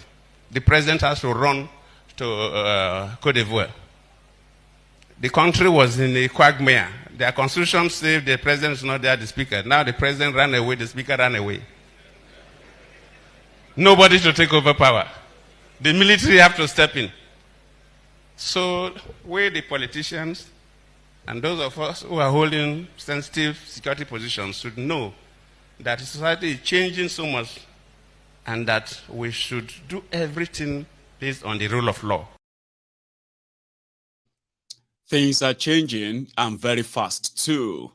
But if they don't believe, I have told you, I said, if Nigeria continues in this trajectory, there is no country that will survive this. I tell you, see, normally, the the backwardness, the ruins and destruction that Buhari brought upon Nigeria in 8 years, normal, for countries to survive, you will need, you will need a break with at least real people, real reasonable people who can fix a country. But now you don't give Nigeria to Kolu. So if the trajectory continues, poverty increases, insecurity will increase, of course. Crime will increase. And all of us, can see how long we can survive in the Banana Republic. But these guys are pretty much not showing any sign. They are not showing any sign that they are going to kind of a retreat. I'm talking about these criminals. APC, they will take us there. Like they will say, Bemi Debe. Now, ladies and gentlemen, this is the part where we normally take calls. Okay? But we are not taking calls tonight. All right? I wish we can, right? But I'm having some guests that are going to join me in the next few minutes. Okay? For those of you who have been following Mayegun's Diary Politico, the activities of the Yoruba Union, and other people that we have been reaching out to give support and at the same time preach the message of Yoruba Nation as the priority should be priority of everyone that really cares for the future of their own generation unborn, not what these criminals are telling you. And over time, we have done a lot in touching people's lives, in crowdfunding some of our activities, and we have done excellently well. Thousands of people have come across us right there in Yoruba land as Yoruba Union. But you see, a few weeks ago, we came across, as one of our outing and crusade, right? We came across this young man from Ilorin. You know his story, Mr. Lukman. And we ended up having to take over his care. He lost his 2 legs, right? To what they believe was like, spiritual attack and the rest. However, to save his life, his second leg, which is already already dropped off. Very terrible story, right? So we have managed, okay, to take him through medical surgeries and then the recovery and the rest of that on this man. So he's going to join us tonight. You're going to hear from him. And this is a segment that is likely going to be just Yoruba. Reason is because I'm also having other members of the Yoruba Union who are also going to join. And this last segment is going to be dedicated to them. We are also going to raise funds in supporting the Yoruba Union and all our activities in Yoruba land. So thank you so much for at least being part of this tonight so far. I wish we could just go and take our course, but I have been shifting this for days now. We need to do it. So I'm going to go make myself another cup of tea. When I get back, it's not just going to be Mayegun. I'm going to have even Princess. I think Princess is also joining us as the Homeland, director or the president for the Yoruba Union, the woman that has been behind the new smiles you have seen on the faces of young and old across Yoruba land. So she's going to join us as well. But I'm going to go make myself a cup of tea. So when I get back, meanwhile, if you have to leave, right, just like the broadcast before you go. And if you joined us midway, listen, you can actually watch this from the start. But if you love Mayegun and you actually support what I do, this is the moment I actually would love your support more than you can imagine when we are helping others, right? So to be part of this tonight, there is going to be a link in the comment section, okay? And as we are getting on with it, I'm going to be announcing every donation popping in. But like I said, I'm going to go make myself a cup of tea. And when I get back, right, we'll get onto that. Like I said, it's also going to be mostly in Yoruba. Sorry if you don't understand Yoruba, okay? And thank you, by the way. I will be back.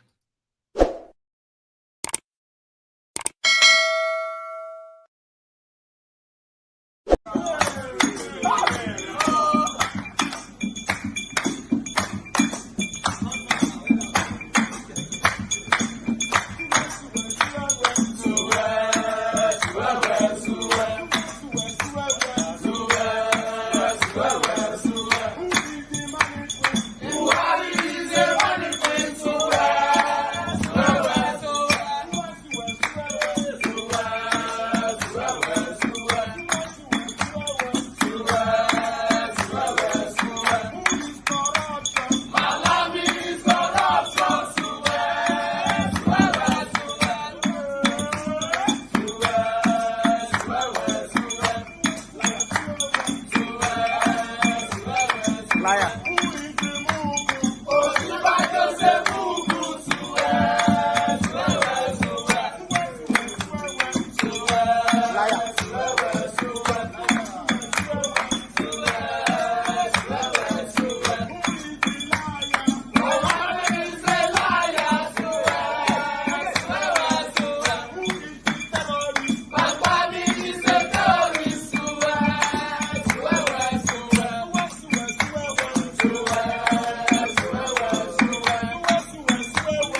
Oh, got you. Thank you so much, everyone.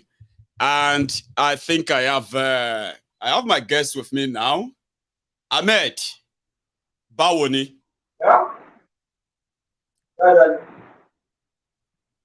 Okay, I hope we network máa jẹ́ ká lè ṣe nǹkan tí a fẹ́ ṣe. Mr. Lukman Bawoni. Ahmed, o ní láti lo earpiece o máa ní láti fi phone yẹn síta lè máa bá wọn sọ̀rọ̀ like o ní láti gbọ́ mi, o ní láti respond. Do you understand? Oh dear, that's going to be a problem. Ṣé o ń gbọ́ mi báyìí, Ahmed?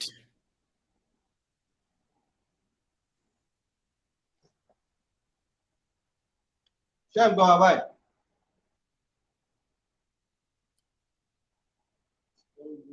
Nigeria. Princess Bawoni. Hello? Yeah, I would have a little bit delayed, but don't worry. I'm a manager in a bit. Just hang on. Princess, can you hear me? Yes. Right. So, ẹ jẹ́ kí sáré anchor the little we can, even if the network is kind of acting up. It gets. Mr. Lukman, ṣé ẹ gbọ́ mi? But another. Right. That is very disappointing, I would say.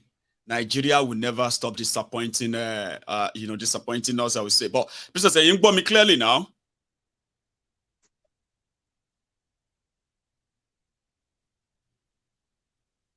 Okay.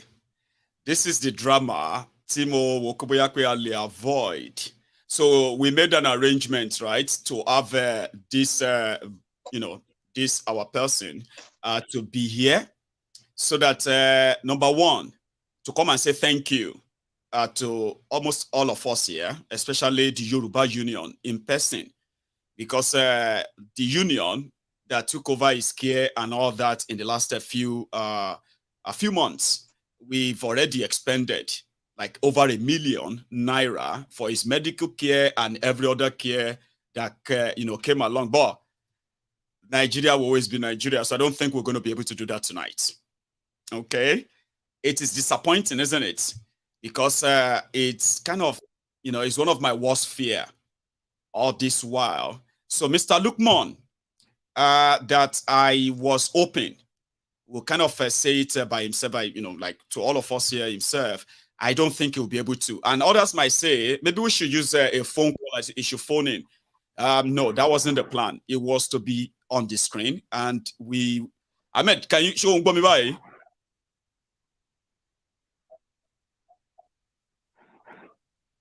Yeah, loud and clear. Okay. What about you better there, yeah? Loud and clear. Now, Tibasokwe, Mr. Lukman, you yes.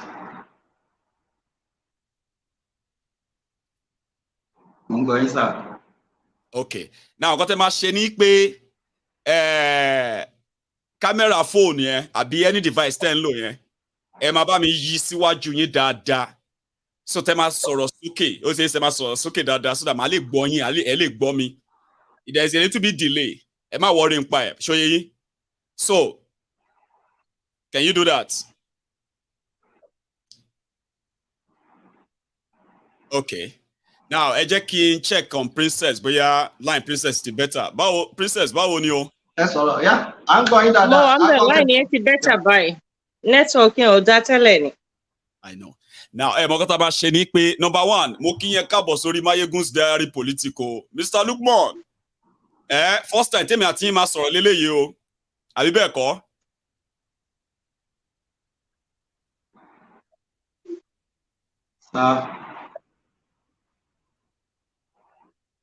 Bẹ́ẹ̀ni sir. Bẹ́ẹ̀ni sir. Mr. Lukman, ẹ káalẹ́. Bẹ́ẹ̀ni sir.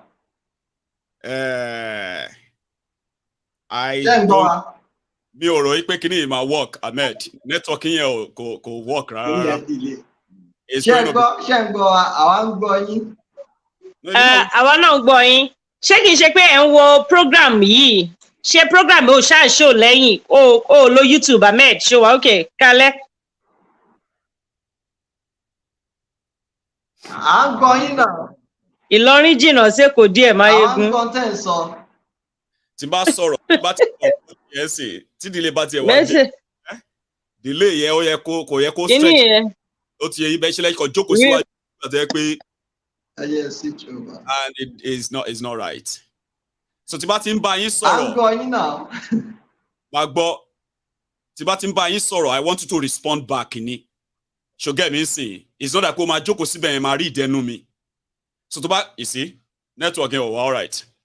So Princess, I am going to have to apologize to a lot of our people. Ní lè ṣe program yẹn lálẹ́ yìí. She gets. So mo fẹ́ kí ẹ lọ bá mi work it out. Baba. Like when I say work it out properly, logistically and all that, I want something sound, something perfect than this.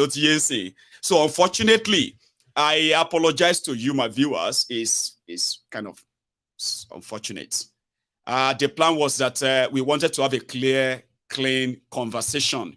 But with the Nigerian network and whatever is going on right there, we will not be able to do what I actually have in mind. Not like Sheng Bomi, you hear me, can you hear me, and all of that. So we will work around it, okay? We'll work on something more better, proper location and all that, that will kind of have a proper convo, documented one. And yeah. So in order to take that off us, okay, in order not to dampen the spirit of everyone like that much, okay, what I'm going to do is that I am going to call it a night. I know. I'm going to call it a night, and then I would make it up to all of us next time. Then I'm going to also work with Princess, okay, because Princess is in Lagos, and Mr. Lukman is in Ilorin. So I am not sure whether it's actually in Ilorin or somewhere, around Ilorin, but we'll work it out, all right? Enough that we can get what we want to do done. So I want to say thank you to all of you who kind of, spent this evening with me. And Princess might probably want to add one or two things too before she finally say good night. So Princess, it's unfortunate that, Nigeria will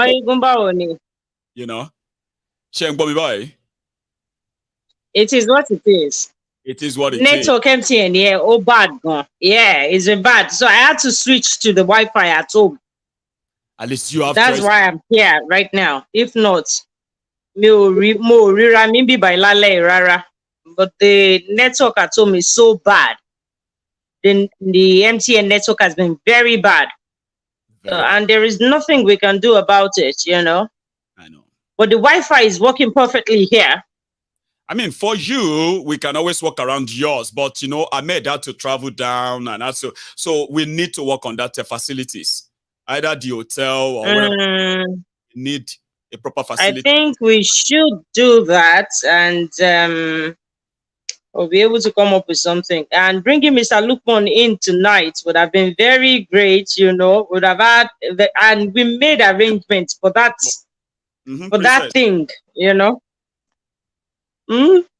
I said it was actually, we made arrangement. You remember? Yes. But there is nothing much we can do. He came to say thank you. We still have other people, But then it is what it is. No, I promise. Nigeria for sure. Let's say maybe Friday. Need 2023. There are ways to go about these things. If you're relaxed, whatever power you give to your politicians and your government is what they use. Whatever power you let them use over you is what they use. When they do something silly and you come out in numbers, there is power in number. I've always said that on this program. If you come out in numbers, everybody won't overpower you. They can't do that. They cannot do that. Whatever power you give to them is what they use against you. If they are pressing on your neck and you think you can endure and you're enduring, they will continue pressing. Won't run. Our people, you won't run anybody. They are not there for you. They are not representing you. Nobody is there because of anyone.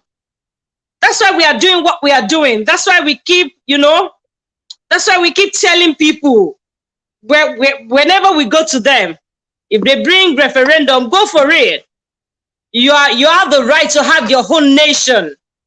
You are a people on your own. Over 50 million Yoruba people. Akpo. Gambia is not up to 3 million and they are doing fine. They are not, I was there around February. They are doing fine. But when you're contented with everything and you see some stupid mofos everywhere, àwọn tó wáyé dáràn, àwọn akúmà díjú bí ẹja kote, àwọn aṣòṣì máa mọ̀, ẹ̀yin òṣì yẹn làwọn máa dúró sí àti mà àwọn yẹn pọ̀ wà ńbẹ̀ bọ́ àpọ̀jù àwọn yẹn lọ. We are way more than them. When you're sitting here and we are not, network ni ò dá ẹ̀ ṣé Ìlọrin tán ti ní kọ́ máa ṣòṣà nìyẹn. Bí ẹ tó bá ṣòṣà ńbẹ̀ bóyá òṣà bá wọn la network wọn. Àwọn tó ń ṣòṣà náà, àwọn náà ò gbádùn ṣáwọn yẹn lógùn lọ́wọ́. Wọn lè ná àwọn pípù yẹn bà ń tẹ̀ kí kan tiẹ̀ máa tọ̀ ṣẹ̀ṣẹ̀ṣẹ̀ṣẹ̀ kí tọ̀ má dà. Tóbi bá wa gbẹ lára àwọn tó kù àṣà lọ́nà. Ẹ bá ṣẹ̀ṣẹ̀ṣẹ̀ ńlẹ̀ Yorùbá. We are getting it all wrong, oh. I get priorities are straight, but then there is nothing we can do. We really thank everybody.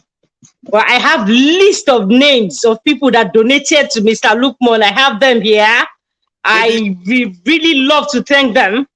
Maybe you should say the thank you on his behalf for now. Mayegumi Ogomo. Mayegumi, check your volume. I can't hear anything. I can hear you. So you can continue. I can't hear you at all. That's a shame. Somehow, I don't know if I... just one moment. So what you're going to do is that you would have to kind of leave and then jump back in to come and say that. I honestly cannot hear you anymore. Don't worry. So that's a princess there. She wants to use that moment to just say thank you to our donors, especially those who, who contributed to Mr. Lukman's treatment on this platform. All right, even outside this platform. And what about now? I just want to tell our people, no God is coming to save us. We are majority of us are in our 30s, 40s, and thereabouts. So we are actually not waiting for any leader to come around.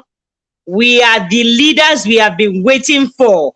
We are the leaders we've been waiting for all along. And I'm happy to be a part of this generation, actually. My good show, Bummy.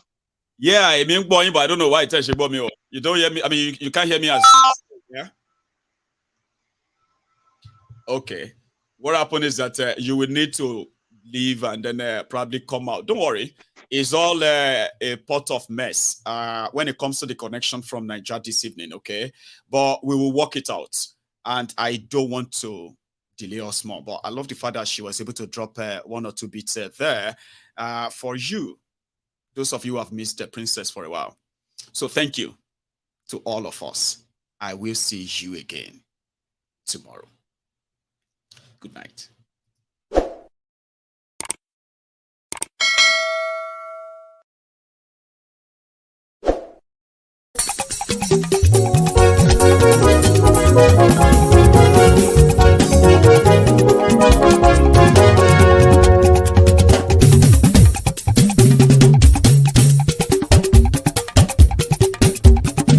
Mayegun làwa mọ̀ làmọ̀ tó dòdòdò. Mayegun dayari Ayébi #1. Mayegun làwa mọ̀ làmọ̀ tó dòdòdò. Mayegun dayari Ayébi #1. Mayegun ti dé o ọ̀rẹ́ ara ìlú. Mayegun dayari Ayébi #1. Lórí Facebook, lórí YouTube. Mayegun dayari Ayébi #1. Gbogbo bó ṣe ń lọ ni Máyégún já wa sí. ọ̀jẹ̀lú kì í bò níbẹ̀ o. Máyégún Diary Gaibi number one. Bó bá ṣe eré àní Máyégún máa wí. Máyégún Diary Gaibi number one. Ó sì tún ṣe eré wàá gbọ́ níbẹ̀ o. Máyégún Diary Gaibi number one. Máyégún Diary Diary Politico. Máyégún Diary Gaibi number one. Godfatherism kò sí lọ́rọ̀ Máyégún. Máyégún Diary Gaibi number one. Ẹ farabalẹ̀ sẹ́ o kẹgọ́rọ̀ lẹ́nu o. Máyégún Diary Gaibi number one. Àní Máyégún làwa mọ̀ tó dòdòdò. Máyégún Diary Gaibi number one.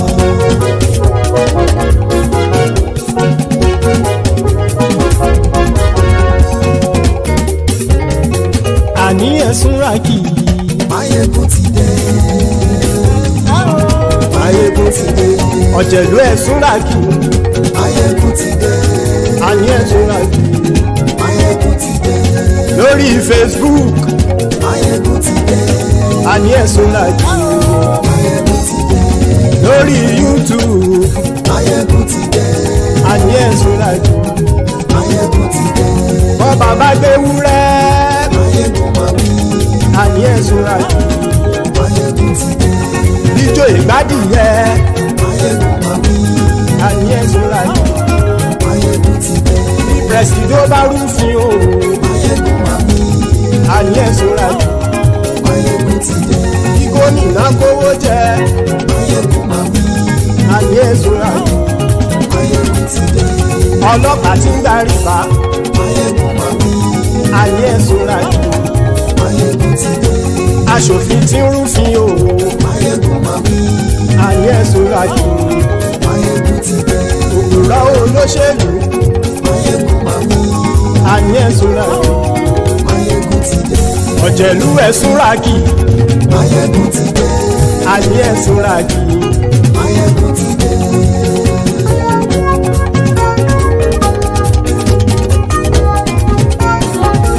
Máyégún ti dé. Gbogbo ọ̀jẹ̀lú ẹ̀sùn rákì. Máyégún ti dé. Gbogbo ọ̀jẹ̀lú ẹ̀sùn rákì. Ṣùgbọ́n ní bá ti ṣe èyí tó yẹ kí wọ́n ṣe, ọmọ bá dèrò ní fi wọ́n níran o. Máyégún ti dé. Gbogbo ọ̀jẹ̀lú ẹ̀sùn rákì. Máyégún ti dé. Gbogbo ọ̀jẹ̀lú ẹ̀sùn rákì. Ṣùgbọ́n ní bá ti ṣe yìí tó yẹ kí wọ́n ṣe, ọmọ bá dẹ́rọ̀ ò ní fi wọ́n níran. Wọ́n fowó bẹ́ẹ̀ o. Máyégún ó sọ pé wọ́n ò bẹ́ẹ̀. Wọ́n fowó bẹ́ẹ̀. Máyégún ó sọ pé wọ́n ò bẹ́ẹ̀. Oníkanṣá ti ṣe yìí tó yẹ kí wọ́n ṣe fáwọn ará ìlú tó gbé wọn débẹ̀ o. Ayé. Máyégún ti dé. Gbogbo ọ̀jẹ̀lú ẹ̀sùn rákì. Máyégún ti dé. Gbogbo ọ̀jẹ̀lú ẹ̀sùn rákì.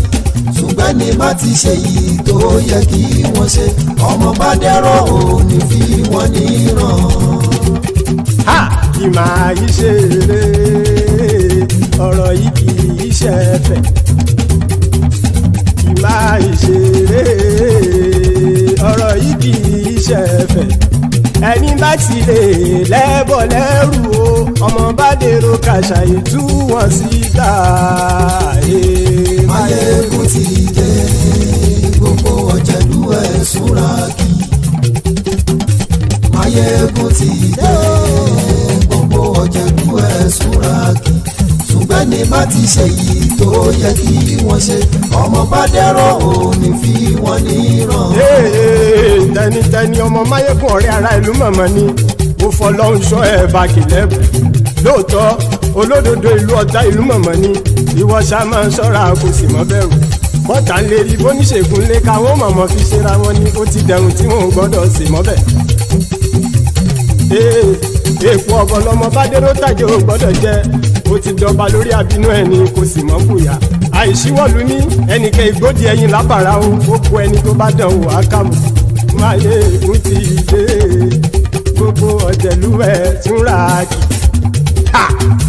Máyégún ti dé gbogbo ọ̀jẹ̀lú ẹ̀ túnra kì o. Ẹni bá ti ṣe yìí tó yẹ kí wọ́n ṣe ọmọ bá dèrò òní fi wọ́n níran o. Máyégún ti dé gbogbo ọ̀jẹ̀lú ẹ̀ túnra kì.